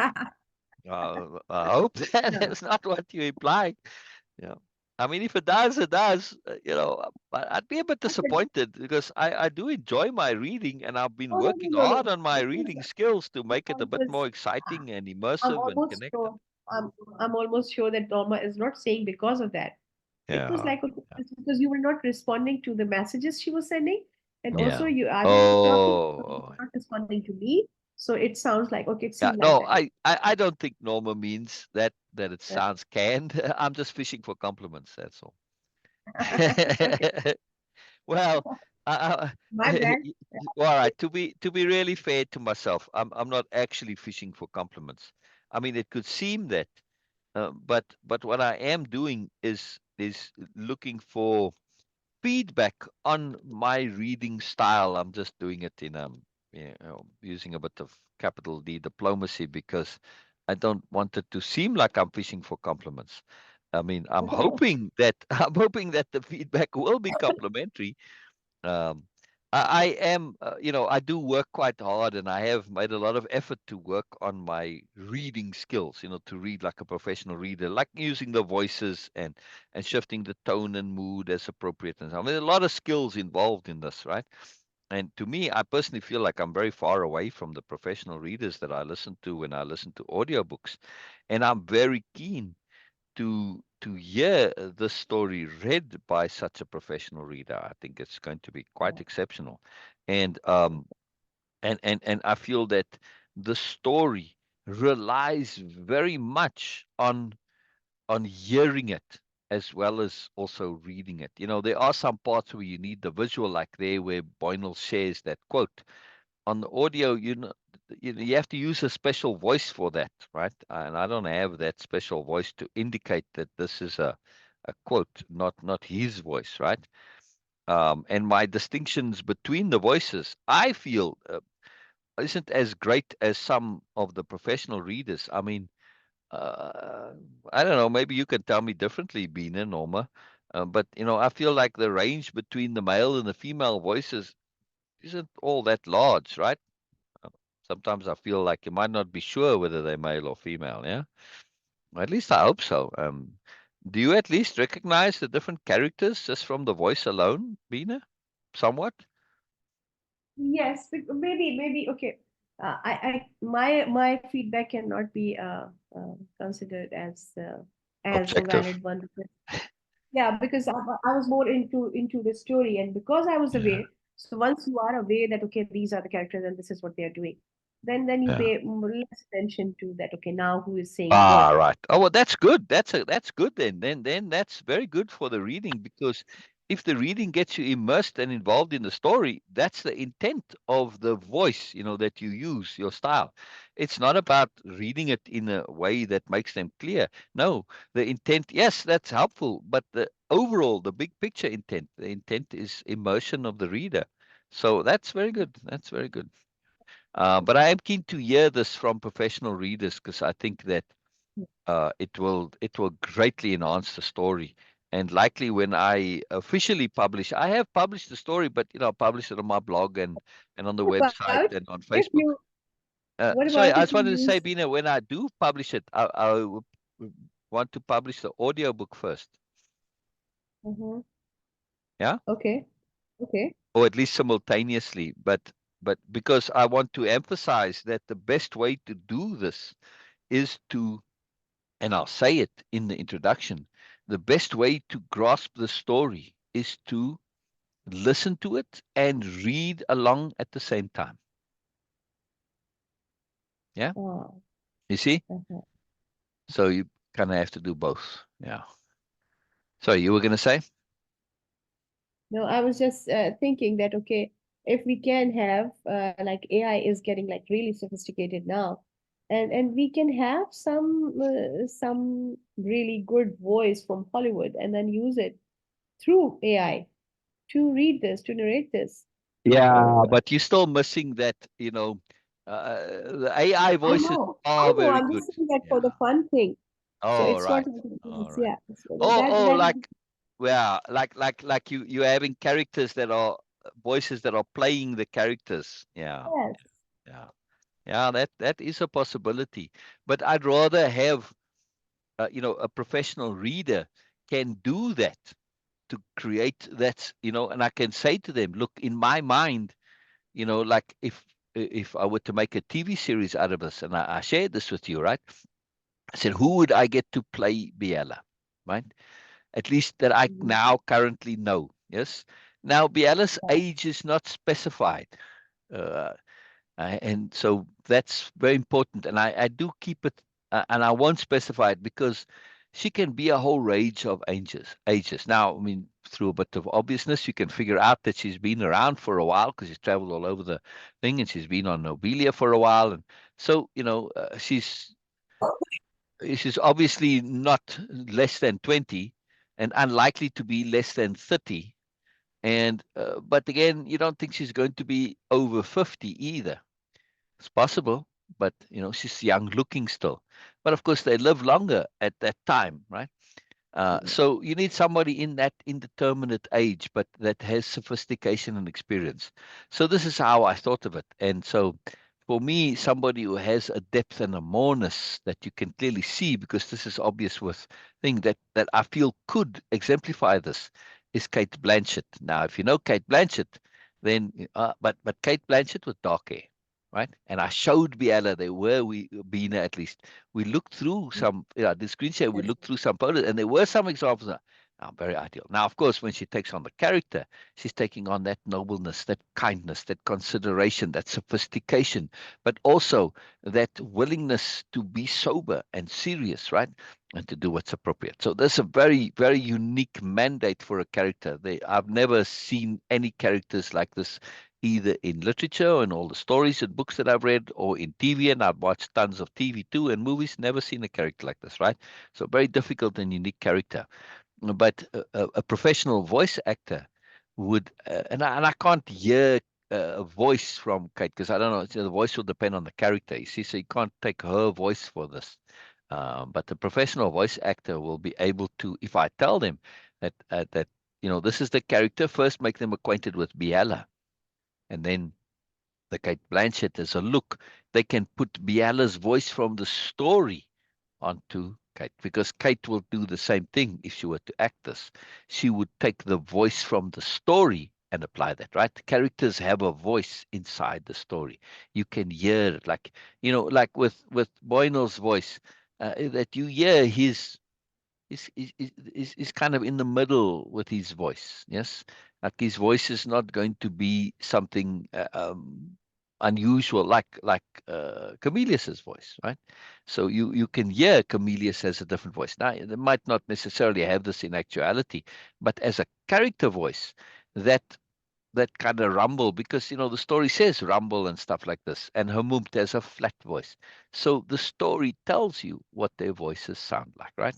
In many ways, sometimes directly and sometimes indirectly, like in Biella's case, right?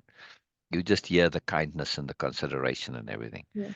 So I am very keen to hear that, because professional voice actors, they understand about the character's voice, and they can really make those come alive. So, you're going to really hear this kindness and consideration and gentleness and moreness and sophistication and sobriety all together in the character from a professional voice actor. That's going to be really something. They're going to be very, very cool. Yeah. Oh, yes. And also, um, we can have, well, I would like to have a male and a female, right? Okay. Because, well, sometimes on some of these, they do it like a play, like a radio play, right? That each character has its unique voice. But I don't feel that's necessary. I think just two, just male and female, is enough, because there's not a great range of characters, and the characters don't have that much of a uh, they don't say that much relative to Biella. It's predominantly Biella. Well, that's typically how it is in most books.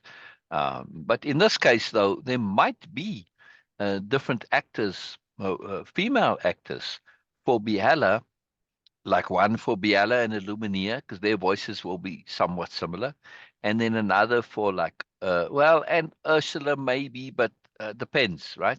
And then another for Ursula and Hayla, and then the aspirants, like Nora and Aki. Huh? Ah, To take all the female characters and split them between two actors, right?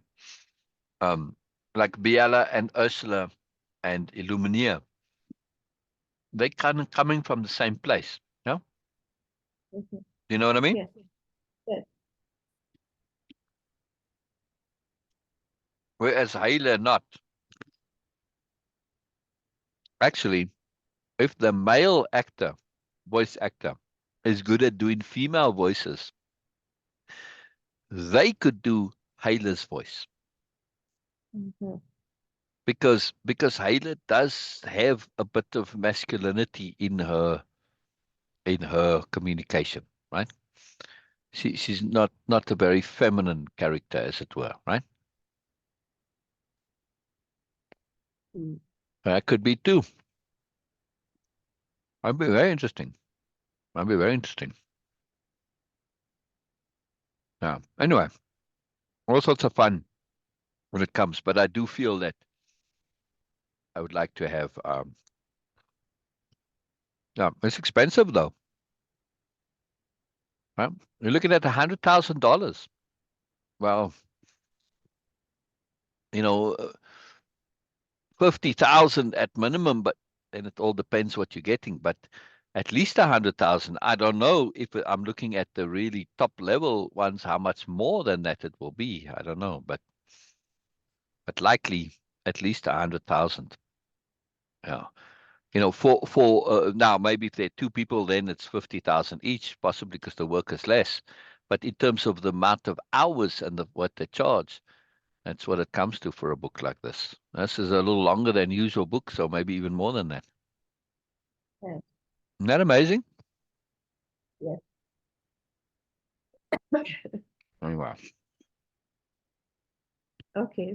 So before we end today's live, What I was sharing in the beginning, it was not something like coming from me. It was like when you said that, okay, oh, Beena, you didn't share this with me. I was not aware of this traveling and tourism Oh thing. That yes, oh yes, oh yes. The way the what the guy said. Yeah, repeat that, please.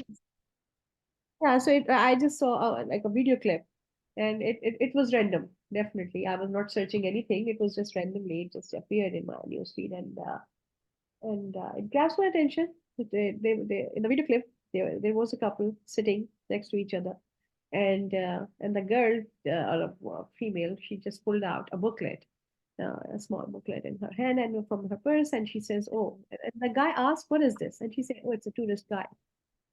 So, which means that by implication, it seemed like they were in a new place or a new town or Yeah, a new yeah, country. yeah, yeah. And he says like, "Why you need that? Just throw it." And she says, "Why?" Just because she says, "Oh, because we are tourists." And he says, "No, we are not. We are travelers." And oh, Yeah. what's the difference? He says, there is a difference. Tourists just do sightseeing, and travelers do collect experiences, and they do experience. Yeah, yeah.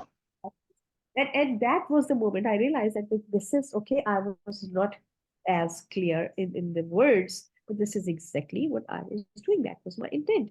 And Mhm. that's why I did many pictures and many videos and all that, because I was experiencing all those things, and I was trying to Yes. moreness out of every incident, every situation, every interaction there. Yeah. Like the way I do here, but there it was more intended because I had no other thing to do, so less distraction and being completely free. I was deliberately trying to enjoy that when people don't have any prior idea about you, and then how your inner, your true self or your being speak to them, because of course this is what initiate the way the other people communicate with you. This is how life is, and this is what people say in other words, that uh, what you get in life, exact this is what actually you do, and then you get what you deserve and all these things. In many ways that people say that, but for me it is actually your being, your inner being, your real being, your capital B being, the way and how it communicates with other, which actually initiate and set the tone of interaction for the rest of your life, of course. The way this is how it is for me. So I was trying to do that, try to get. But my point was not about sharing this again. Sil asked that. My point was when Sil says, "Oh, I was not aware of it. You didn't share it with me," and I just want to share it with everyone, but also especially with Norma, because she is always in communication, and she is very of course she is regularly just being there, sharing her bonus, sharing her comments and all these things.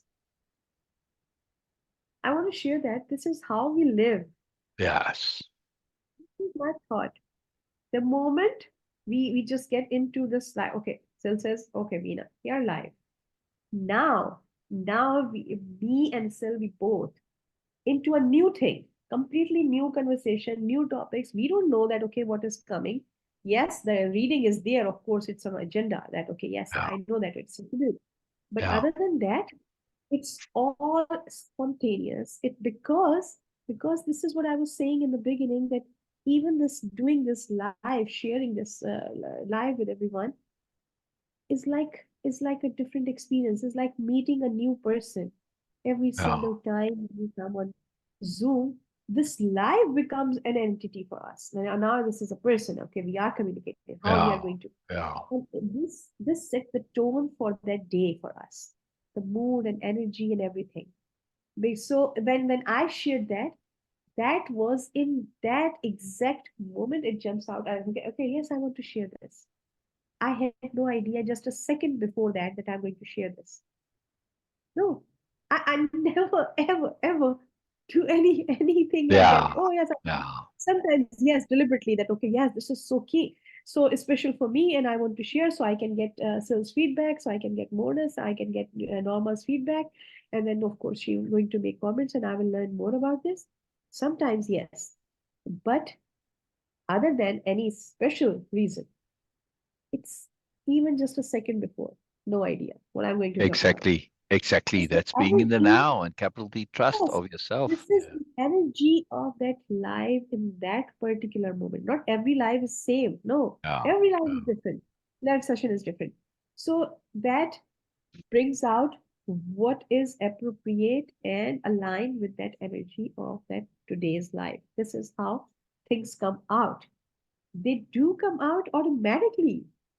I have no idea. Like, okay, in Silk case, I know that he has this ability to stay connected with the center column and also the bigger picture. He has his Yeah. ability. I'm learning. Yeah. I'm trying to do that. I at least okay now I can say about myself that I have at least I never lose connection. Okay, not all the time I'm successfully communicated, but I never lose the connection because I know that okay, why I'm sharing this because it is connected to this thing. What's still shared in the story? Okay, it is connected to that thing. That what I learned in way of impeccability and the moreness and all these things. So I don't lose the connection, but I'm not able to communicate it well all the time. Sometimes, Yeah. yes. Yeah. So the magic of now, which we are going to start, the perfection of now, which is Yes. most Yeah. likely actually I'm going to just in my mind it is going to be magic of now. Yeah. uh, Yeah. Yeah. this is what is connected to all what I was trying to share now. Yeah. It is the magic of this moment. Yes. Yes. I can't be prepared for that because I don't know what is coming. I don't know what will come out. What will bring more. I'm able to share sometimes things because I understand at least according to my capability and capacity, and I try to make it my own. So if you ask me in E. any way, then of course I will be able to give my response to that. And that is something you cannot be prepared in in in any capacity unless or until you make it your own. Yeah. That's the only preparation which can actually just save you in this thing. So this is just what when Sil says, okay, you didn't share it with me.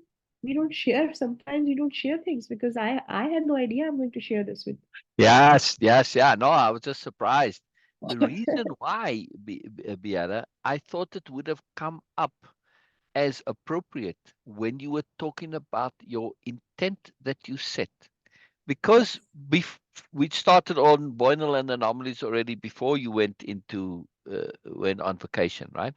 So Mm. Anomalies was a big Yes. focus, and we put a Yes. lot of Absolutely. attention on it, capital A attention. So Yes. that's why during your vacation you had many anomalies, wonderfully Yes. so, right? But also you had set an intent to have the anomalies be very clear. Oh yes. And Very clear this and clip, precise. right? This clip is an exemplification, a materialization of that intent to have very clear communications from the universe, no? From Saying that. yourself. Yes. Yes. That's why I was surprised you hadn't mentioned it. See? Yes. Because of its Okay. contextual appropriateness to your intent that you had set to get clear communications. Yeah. Yes. Yes. Thank you. Thank you for making it clear for me. That's why I was surprised. See, not other than that, yes, I understand. Many things come and they come later, and then you say, "Oh, you didn't tell me." Well, it didn't come up at the time. It wasn't in the tune, wasn't appropriate. But in this case, but it did come up, and it came up in the story. And now, because of my surprise at it, extra attention comes onto this. So Yes. it's not just what is said in the message itself, it is how it is said relative to your intent. That's a second wonder and a mystery, and or at least a wonder and a moreness. Yes, Yes. double Yes. Absolutely. message and the actual it being said in that way that it's said, and that on its own, both of them would be like wow. But since you'd set the intent to have it so clear. This is like wow on top of wow on top of wow. Yes? Moreness on top Yeah. of moreness. Yeah. And so Yes. see how it comes out, and it's so appropriate, right? Because now we have all this energy on it. Because if you said it to me before, we'd have had this conversation then. Yeah. But Yes. now, in the context of this, and also with Boynal, Yeah. to illustrate this, Boynal is starting to sort of hear. But this is the problem with talking about anomalies and living via attunement, and particularly this idea of living according to what's outside of you. It is so foreign to what we know and understand that our brain it tries to put it into the usual. No, in other words, inside the person is thinking, but surely you can't mean what I think you mean, right? And Right. because of that, they transform it into what sort of makes sense, but it's usually a bit murky and fuzzy. But yes, I am meaning what you think I mean, and it is radical. It is out there, right? At least, but once you start to pay attention, then I get it, right? So it's a very complex and sophisticated topic. But also, again, see, look at the greater agenda of these last two chapters, and that is to have a completeness to the story in terms of Biella showing what the new nobility is about. The story itself, right, in the normal interactions with the delegates, and showing them around Nobelia, and discussing things as they come up.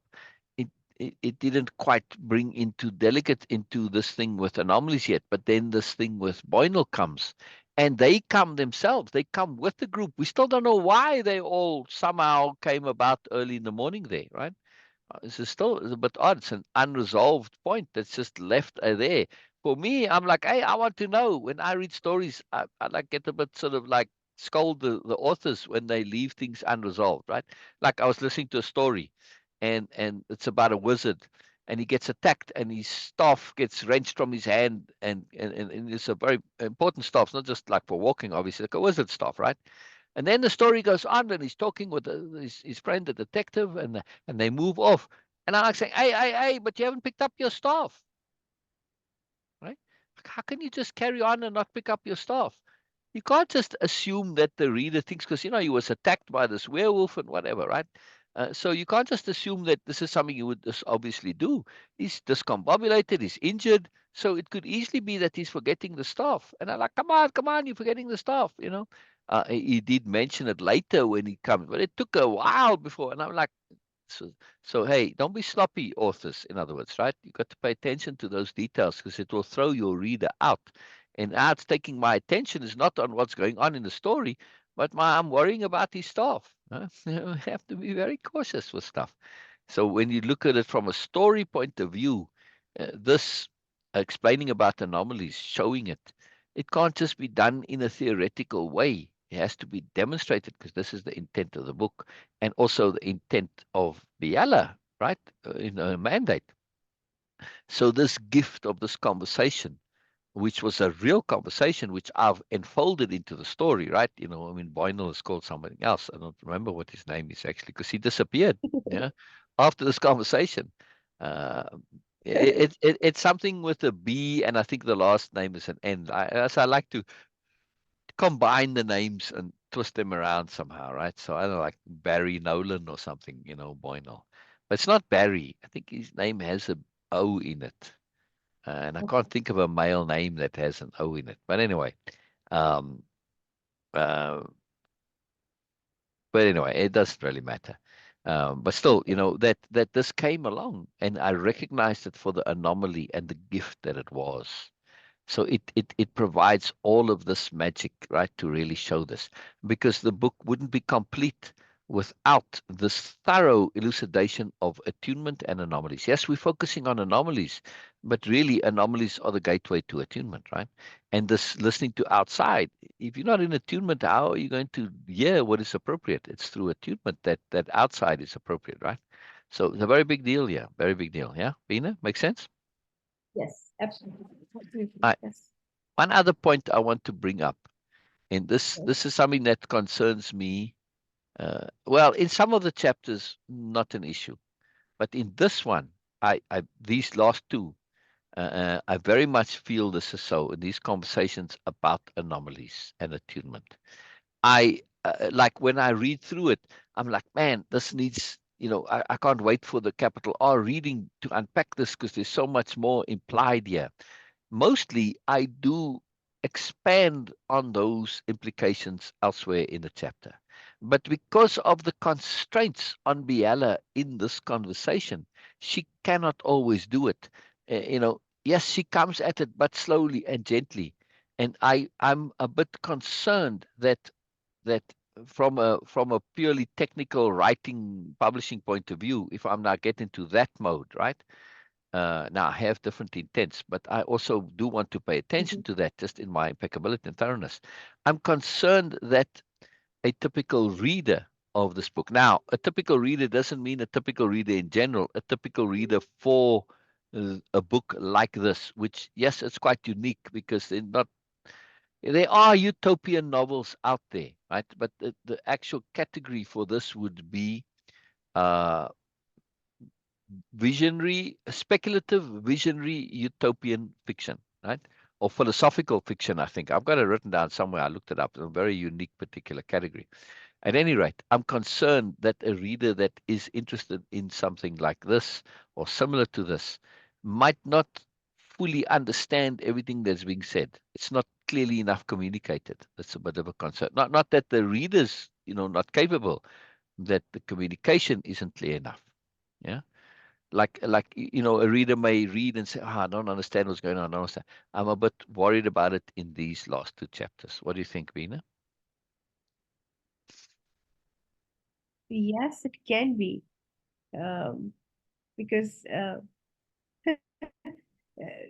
I don't know, it's a problem or not, but okay, I'm just saying that in a random way that okay.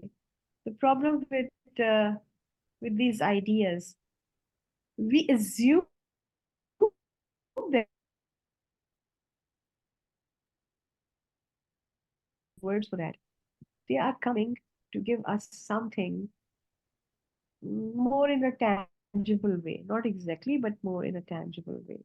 Yeah. That's a perception I have experienced, like okay, people in general. And that is the key, like, and also that okay, some very famous influential stories also make this impact more stronger, like Alchemist. Yeah. That they are going to be like something really magical, something like okay out of nowhere. Yeah. Yes, things happen, but it always comes with the circumstances, because the anomalies uh, are also, they are coming under Yeah.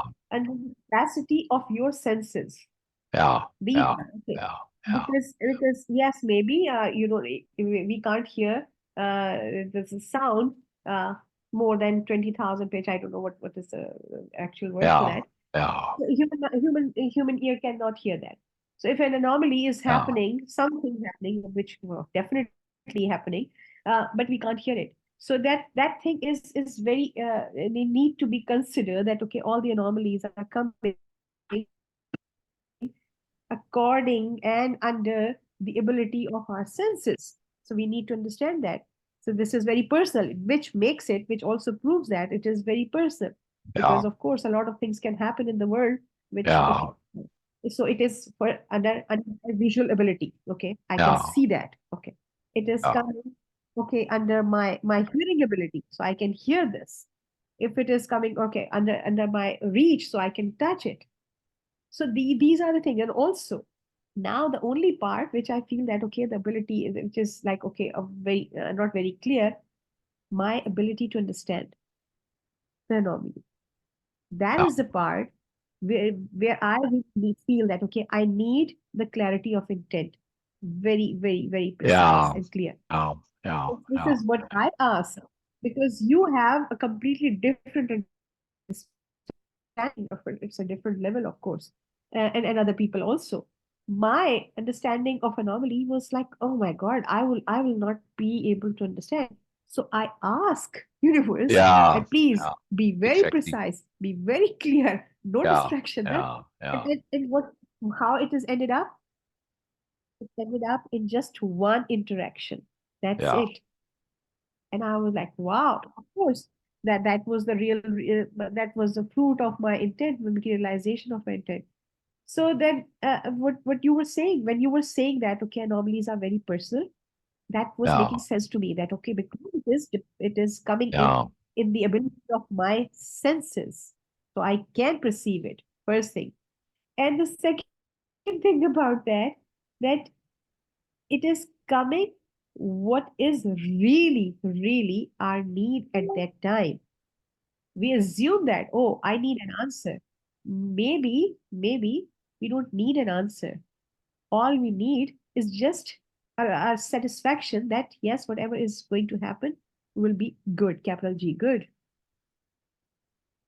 Yes. So I need Yes. just that comfort. So the anomaly can come just to soothe my senses at that time. Can happen. Sudden blow of wind can soothe your senses, and you're like, oh, it was a very harsh weather, and suddenly I just got this. But the trust we need that whatever is coming personally to me to provide me what I really need. One of my friends said that people, when you start looking for anomalies, there are very bright chances that you might get crazy or mad. Get mad because everything can be an anomaly for you. Or omen. They were Yeah. saying omen. They were not Yeah. using anomaly at all, of course. So, and this is the real reason for me that okay, it actually restrict anomalies to uh, become more obvious for us because we really look for. Then we try to control that. It has to be free. It has to come. Just set your intent and forget about it. And trust, capital T trust, that it is going to come. And it will come under the ability of your senses. It is not going to disrupt the system, the whole universe just for you. No. Wow. Wow. Wow. Yeah, exactly. Now you are aware of anomalies before we read this. I mean, obviously because you've done Way of Impeccability and Moreness Project and everything, right? Yes. But I'm concerned that it Yes. may be Yes. a bit too Yes. dense. The packing, the layeredness, right, is really packed in there. When it gets unpacked, like we do in the capital R reading, well, then it it's easier to understand. But I'm concerned that it may be too dense. But there's not much I can do about it. It just has to be what it is. However, what I will do is to say, look, and the group is that's why I keep the group going, right, to say that years of forum, that when the book is published, I will say, if you've got any questions, yeah, make a post in group and I will answer, tag me, and then to transform Yes. the group into having it more centered around the story, the book, yes, and to start not posting so Yes. many posts that if they're not relevant to the book, and sorry, right now, make an announcement in the group that yeah, it's when the group is already supposed to be about Way of Impeccability, but to make it very directly so that it becomes a discussion forum about the book and the story of the book. Uh, and of course, because the book is about Mourner's Project and Way of Impeccability, it's the full mandate of the group. But I feel that having this forum for discussion, uh, as the book is released and I think is absolutely essential. I think if you're going to really like get into this book, if this book grabs you as well, wow, this is like really awesome. This is really cool. There's so much here, right? This is a life-changing book. I feel it's necessary to have a supporting forum. Yes.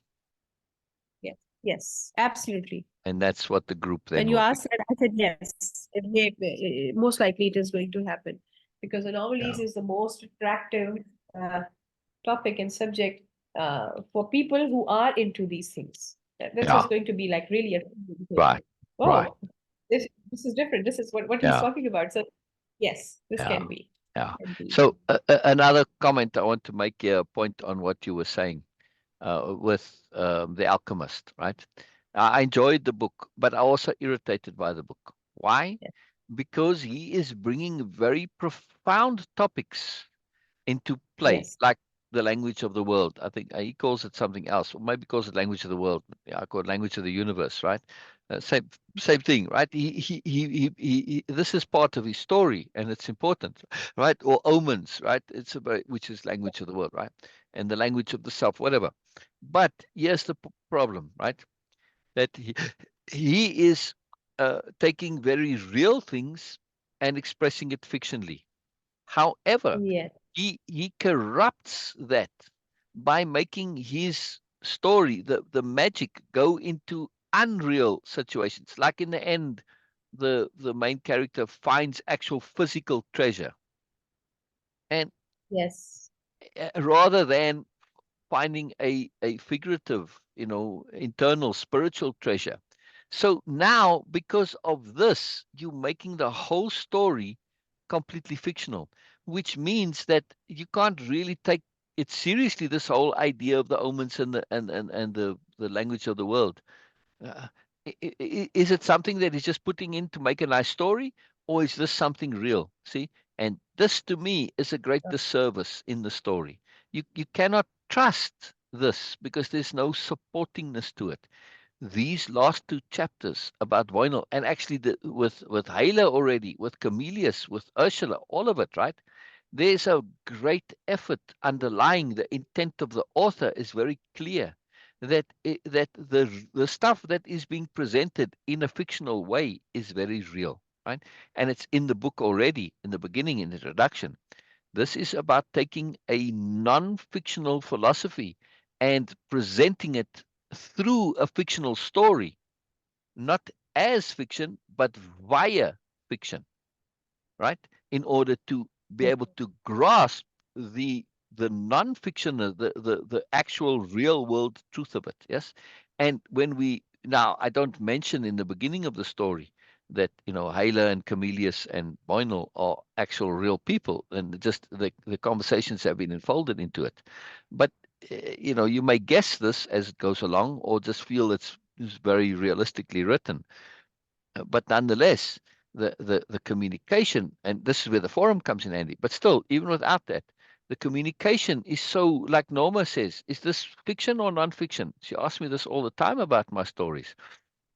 And this is very good because that when you have non-fiction written in a fictional way for the purposes of elucidation, you're now able to connect to the realness of it more accurately, more easily than you can if it's presented as theory, just as regular nonfiction, right? It's difficult, right? So we were listening to a story earlier, right? Of a conversation between myself. It's in a nonfiction book. It's in book 2 that I have published of the realism series, right? You can find it on Amazon. Uh, make a little plug here. And but in that particular chapter, yes, I changed the name of the person, and I have permission for them to publish the article. Right? It's a discussion about respect in a relationship, right? And how respect and trust and everything all work together. But it's a story, right, Beena? I mean, as you're listening to it, you want to hear the end. Like, how does this resolve? How does this work out? Even though it's just a discussion between me and in this case the person's called T, right? T trying to resolve this personal dilemma of their relationship. But you want to know how it resolves. Now, it's not about we don't know in the end how it works out, but we want to know, does T come to be resolved with some kind of understanding, solution, figuring out what to do. And there is this, right? But there's a story to it. So it's a much more powerful way than just me writing an article. Hey, it's very important in relationships that you have respect, and your respect is based on trust, and trust is connected to safety, and blah blah blah, and all the things that are in that article, right? Because it's in story form, it's so much more potent. And this is very powerful to understand, right? When we are looking to communicate real truths, to use story is very, very powerful. Like in this case, right? I mean, the story of the conversation between me and T, very, very powerful story. Even though it's not written as a usual story. Like in this case, it's made into it's put into a fictional context. But still, if you're listening to this conversation with Boynal, you can hear this is. I mean, if I had made that up, completely invented it, which I didn't want to do. Well, you'd have to be very, very skilled to get that uh, that degree of realism involved. Yes, it can be done, and these good authors can do this, and you can get inside the character and you can base it on experience. But I felt in this particular case that I wanted to use real things, and they came to me anomalously. I mean, it was gifts from the universe because I'd set that intent. That realism is very powerful, right? And again, it's the intent of the book, right? To illustrate in a fictional environment real truths, right? Real abilities, real things. And this is very important for the forum because now the forum is about how to use all of these real truths in your own life. Yes. And of course, understanding it so that you can use it. Yes. That would be the focus of the discussions in the forum. At least if they not don't come from the readers, that I will bring that into play. Make sense? Yeah, Beena? Where'd you go? Are you Yeah. muted? Yeah. Yes, I muted myself because I was coughing, so I was like, yes. All right. No, no worries. No worries. All good. So this is powerful stuff, right? And I feel like, the forum is a very important part of this because it is so dense. And, I mean, Yes. now when we go back to this, I mean, we have to keep in mind that we are reading this as part of the Monas project. That's how it started. It says why this particular book is the culmination of the Moreness project because everything comes together plus the Moreness of nobility, right? Which isn't directly touched on in capital H hearing and way of impeccability. Yes, it's there, but it's bonus, right? You can be impeccable without having nobleness in your life, right? So it's an extra, it's a bonus, right? Just for those so inclined. That's pretty powerful. That's very, very powerful stuff. So anyway, I just wanted to share that I feel that as a reader, for me particularly, I've read books that had much life changingness in them, but at the time, well, when I read them, it wasn't internet at the time, so there was no. I mean, I suppose there would be real world, people you could discuss with other readers if you happen to find them, and I did in one instance, but it's much more limited than when you have a internet forum with many people, different aspects, different perspectives, much more powerful. And also being able to talk to the author, man, that would have been profound, and have it as a course, that would even be more profound as a program. Yeah, yeah. It's just, to me, there's so much in here. The book is a program for life change. Yes, Dina, and self Yes, change. absolutely. Yeah, Absolutely. yeah. But not. And Oh, sometimes I feel that no matter how you are elucidating it, you cannot do justice unless or until a person just keep trust and keep doing it, because yeah, sometimes the worldview collapse is going to happen, of course, and the self perception of your own understanding of your own self awareness is going to yeah, collapse and crash, and then you have to do that. This is what yeah, transformation is. You cannot go through just by yeah, being who you are right now and still yeah, hoping for transformation. The transformation going to happen when you have to deliberately break the old pattern, the old self, the old understanding, the way of yeah, understanding, and everything else also into this thing. Because when we are transforming something, we need to go through this process. It can be painful, it cannot be painful. Yeah, yeah, sometimes it happens. yeah. In other words, there's like Boynal. Yes, Boynal is experiencing some worldview collapse. Yes. He's coming at from a different angle. He's acknowledging that things aren't working, but he's not really gotten to that worldview collapse. When we start talking about him saying, yes, but we've got to, how did he say it? Like teach the world, in other words, like put ourselves out there or whatever, right? And when talking about help, and Biella comes and elaborates a bit on the conundrum of help. In that moment there, you see, Biella, you can see Boynal actually update very quickly, right? And you see people will do that. It's a profound shift, but he agrees with her by implication, but that's not what you were saying earlier, right? So, because her explanation is so thorough, there's nothing else he can do. But in that moment there, there's been a great shift in his worldview. It hasn't Yes. exactly collapsed, but when you add it with everything else, he hasn't feeling the collapse just yet, but it did, right? So our worldview can collapse. We might not be aware of it just yet, but it's there for Boynal. So Yes. I did message Boynal much later, by the way. The real person to ask how did it all work out. Give it some time. So anyway, said, oh, all worked out right, great and wonderful, and this was a big turning point for him, that conversation. So this is great. This is good. Same thing with Hayla. Things worked out good for them too. They did get real change and resolution in their lives. Not that they didn't then have other problems, but hey, that's life, right? Still, the conversations did make a substantial difference. Well, they were profound, Oh, yes. which is nice to know, right? Yes. Very helpful to know. Okay.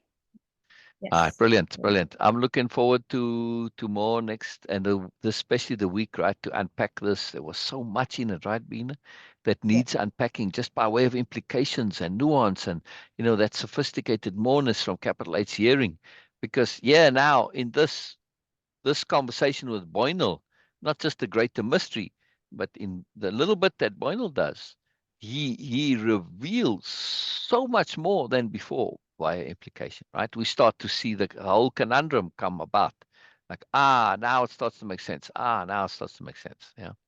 Not to him, but to us from the outside. Yeah. Yeah. Yeah. Anyway, Okay, just everyone. Thank you. Thank you, yes. Norma. Whoever is going to watch it recorded or whenever. Yeah. Thank you for. Yeah. Please do make some comments because this is very valuable for me. I just want to know that, okay, how many people, because I see views, and which means that, okay, people are watching it. So please do make comments. They are very well, of course, they're going to be appreciated. And also that, okay, I will get to learn more. This is my Yeah. intent, to Yeah. learn more. Yeah. Seeing every comment contributes a lot to my Yeah. awareness, my self growth and learning. Yeah. And this is where I'm very shamelessly greedy.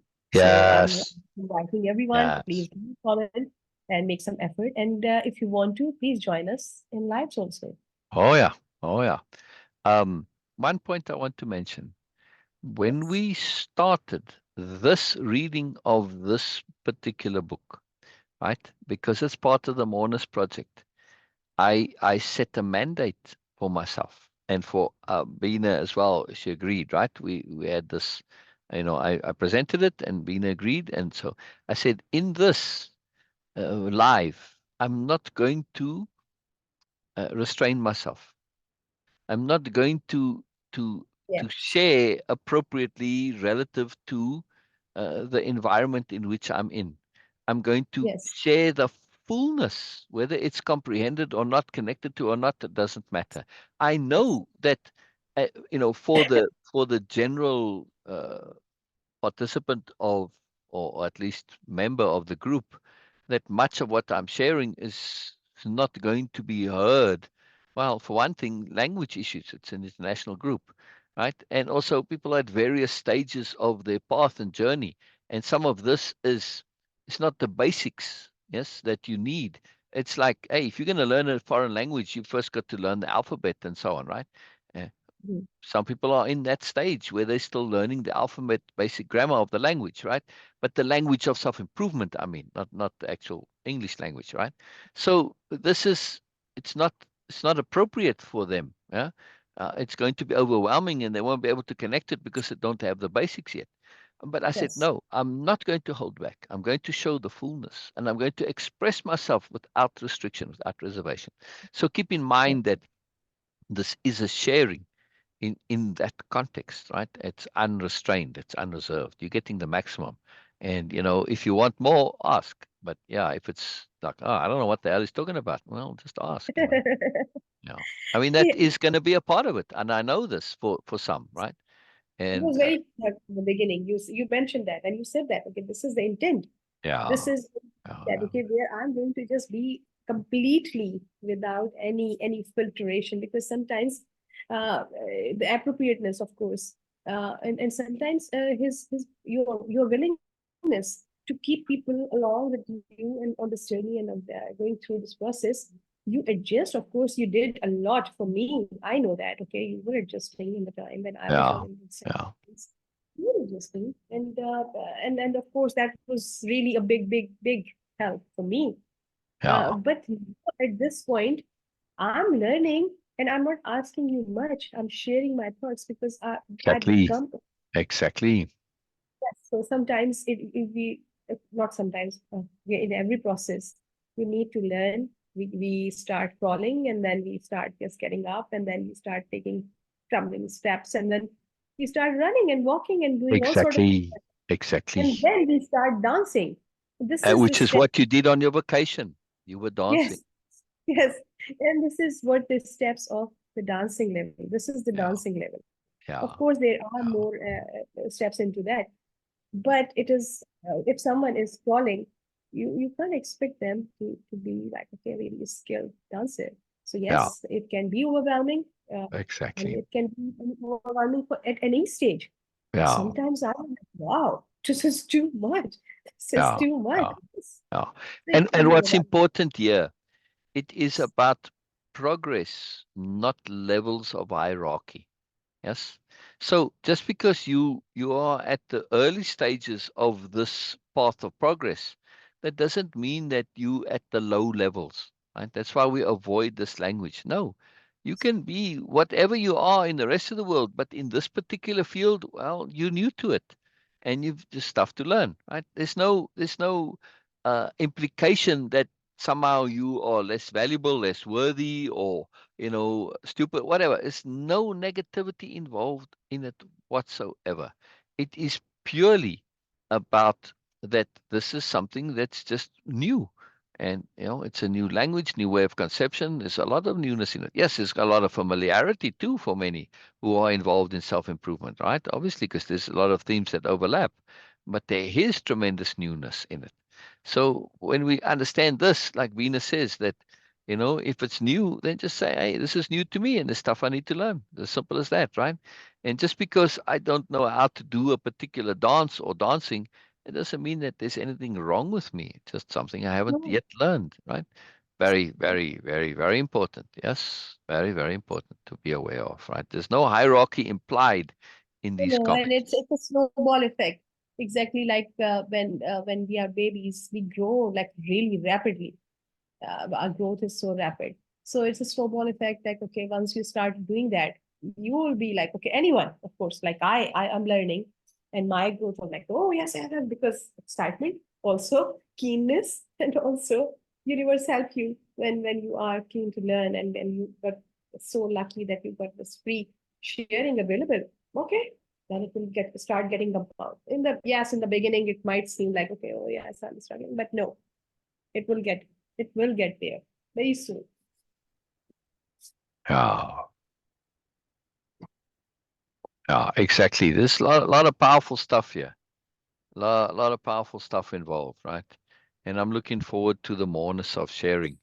And I'm looking forward to just, this chapter and the mystery that it leads to, right? We talked about Boynal here still, because, for me, I'm still like Biella. I'm still focused on Boynal because he's unresolved, right? And just that. So even now, even though I know that there is resolution, I'm like Biella, I'm focused on that. But when we focus on this deeper mystery, that's the most exciting part that we didn't really touch on, right? The mystery of old Earth and its disappearance. I mean, that's pretty cool within the context of the story. And of course, it's all going to make sense at some point later on. But it's a really fine mystery right now. Yeah, Bina? Yes, Yeah, yes. yeah, yeah. I mean, you haven't mentioned what you feel about the mystery of old Earth's disappearance. I mean, our whole planet's just missing. How can a planet go missing? Yeah, yeah, yeah. I mean, I'm going to be curious to see how you're going to put it together. Particularly Beena, what is missing here, right? We did it in the first few chapters. There were the comments from the gods who are watching Biella, right? The gods from the Council of the Gods, the same gods, yes? I mean, the Council of the Gods is a separate book or series. I don't know how long that will take, right? The separate series, it starts with Amelia, and she just ends up on this mountain. Anyway, it's a long story, but it's the same gods now, and they are in the early chapters. There is at the beginning or the end of the chapter, there's commentary from them where they share their perspective on what's going on in the chapter, but at least from via their particular agenda and all this, right, and their way of being and all this stuff, right. But we haven't. I haven't finished putting those into the book yet. So in these last chapters, or from about the middle of the book, that's been absent, right? But I think that when you bring their commentary into whatever it is, just the fact that they are there, and you're a bit more connected to it, right? Because in every chapter, or even maybe in the break in a chapter or at the end of the chapter, there's some comment from them.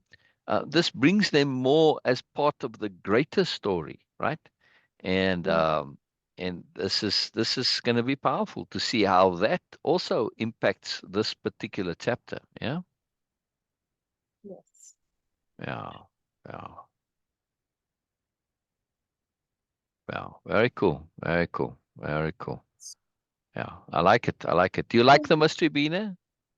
Oh yes. Oh Oh, good. yes. Oh, good. I wasn't sure because you've said sometimes that you're not a great fan of mystery sometimes. Yes. But in this Yes. case, it But is this appropriate. is Yeah. different. It's different. Yes. Yeah. Yeah. It just adds a longer term theme because the next book, the perfection of now, it is it doesn't quite have the same thread to it as this book does, right? It's more just um, experiences of Biella and how she interacts and with the group and conversations that they have. It's more them just living more without the delegates being such a profound pressure, right? Because at the point of the second book, some of the delegates have gone home, some have remained, and now it's more back to what Biella does on a regular basis. There's still a little bit with the delegates, but more we're just seeing it's more shifting to focusing between her interacting with Ursula, right? Because Ursula is such a powerful character. And so we have these interactions with her and Ursula for the most part. But it's like the story of the consolidation. But we get to see Biella living as a new noble more in the usual sense of things, right? And so we get to experience Nobelia-Living, which is very cool. Yeah. Yeah. Right? Gonna be fun. Gonna be fun. But I mean, I'm just saying though, because the story is about just conversations, and when you're interacting, like if you take our conversations, they jump like we come on a day and it's like something happened and say, oh man, and then we talk. It's not necessarily connected to what we were talking about the day before. Sometimes it is, and sometimes it isn't. But when you're taking all of those conversations and you're putting them together into one story, they may seem a touch disjointed, right? But this thing of the mystery and of the gods paying attention, that's the connecting thread. See what I mean? Yeah, Yes. yeah, yeah, yeah. And that's very important to have that connecting thread, I feel, to say that there is a longer term thing that we're working towards. Okay, in this book, it doesn't really come into it. And in book three, it's sort of very much not mentioned because book three is a very immersive side, like a side journey, right? Like going sideways from the center column. It's Biella shows the group and particularly some of the delegates. She shows them all about the VR and how powerful VR is as part of the new nobility living, right? And she does this. It's wonderful. Um, you just have to read the story. But I mean, it's very different to being on Nobelia and the discussions and all of this. I mean, this is like fun stuff they're experiencing. I mean, they go inside a volcano for heaven's sake, and they go traveling around and just do all sorts of fun stuff, right? It's very cool. But again, then in book 4, we come back again to Nobelia-Living, yes, and whatever goes on in book 4, I don't remember, but uh, it's there somewhere. Anyway, just to give the broader point, the point I'm making is that this grand mystery is there, that gives you this long-term thread. Even though you can go sideways, you come back to it because you want to know this long-term mystery, and it is an important mystery in the greater scheme of things. Important from a spiritual, philosophical point of view. Yeah, very important, very important. Yeah. All right, we better go. We better go. Yeah. Not that there's a time limit, but Oh uh, yes, yeah, to Venus go. got to go sleep. Venus got to go sleep. Yes, but also again, because the integral and the more important part of and the pillar of way of impeccability is appropriateness.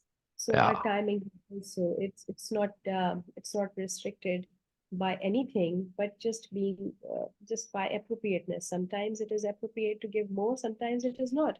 Yeah. Sometimes we I though we want to regularly, Yeah. but Yeah. if it is Yeah. not appropriate, we can do that. So because Yeah. it's all about the attunement and also about the appropriateness. So that Yeah. our time also, yes, 2 hours can be too much for some, and 2 hours can be nothing for some. So Yeah. it depends. Yeah. Depends on your perspective, how you perceive things. So Yeah. from yes, I get like, wow, it's too much for me. I need to be because sometimes you guys can see that. Okay, I just say, okay, no, I have nothing to say because in those Yeah. moments I'm just listening, and it is too much to understand, and I want to understand first before just jumping into sharing with anything. I don't give any comment sometimes, any Yeah. feedback. No, nothing because I don't have. I was just in a receiving mood. So, and it's all appropriate. I don't have anything Yeah. to say. Sometimes it's like really put me into that, like, Yeah. wow. When you have that wow moments, you can't say anything. Yeah. So, yeah, it's all Yeah. about appropriate. Yeah. Yeah. Thank you so much, Sil, for sharing. And I'm excited. Oh, pleasure, Bina. Absolute pleasure. I just want to add one last comment that, this is a very ambitious book and series. Ambitious in a spiritual sense. It is very spiritually ambitious, right? It is looking to convey a moreness, but also, it's looking to be as a regular story. It's looking to also have fun, right? That somebody might enjoy it too. It's just enjoying it as a science fiction utopian novel of this different society, right? So it's lot of that involved, lot of intent, moreness intent, which you can look at it as ambitious, but really it has a lot of aspiration to it. It aspires to be much, yes, Mm. like us, Yeah. like us. Yeah, yeah, yeah, Yes. yeah, yeah, yeah. Okay. Okay, Sil. Thanks for Brilliant, sharing. brilliant. Thanks for Oh, being you too, magical Beena. Bye bye, bye bye, everybody. Bye bye, Bye for everybody. now. See you tomorrow. Yeah. End meeting. End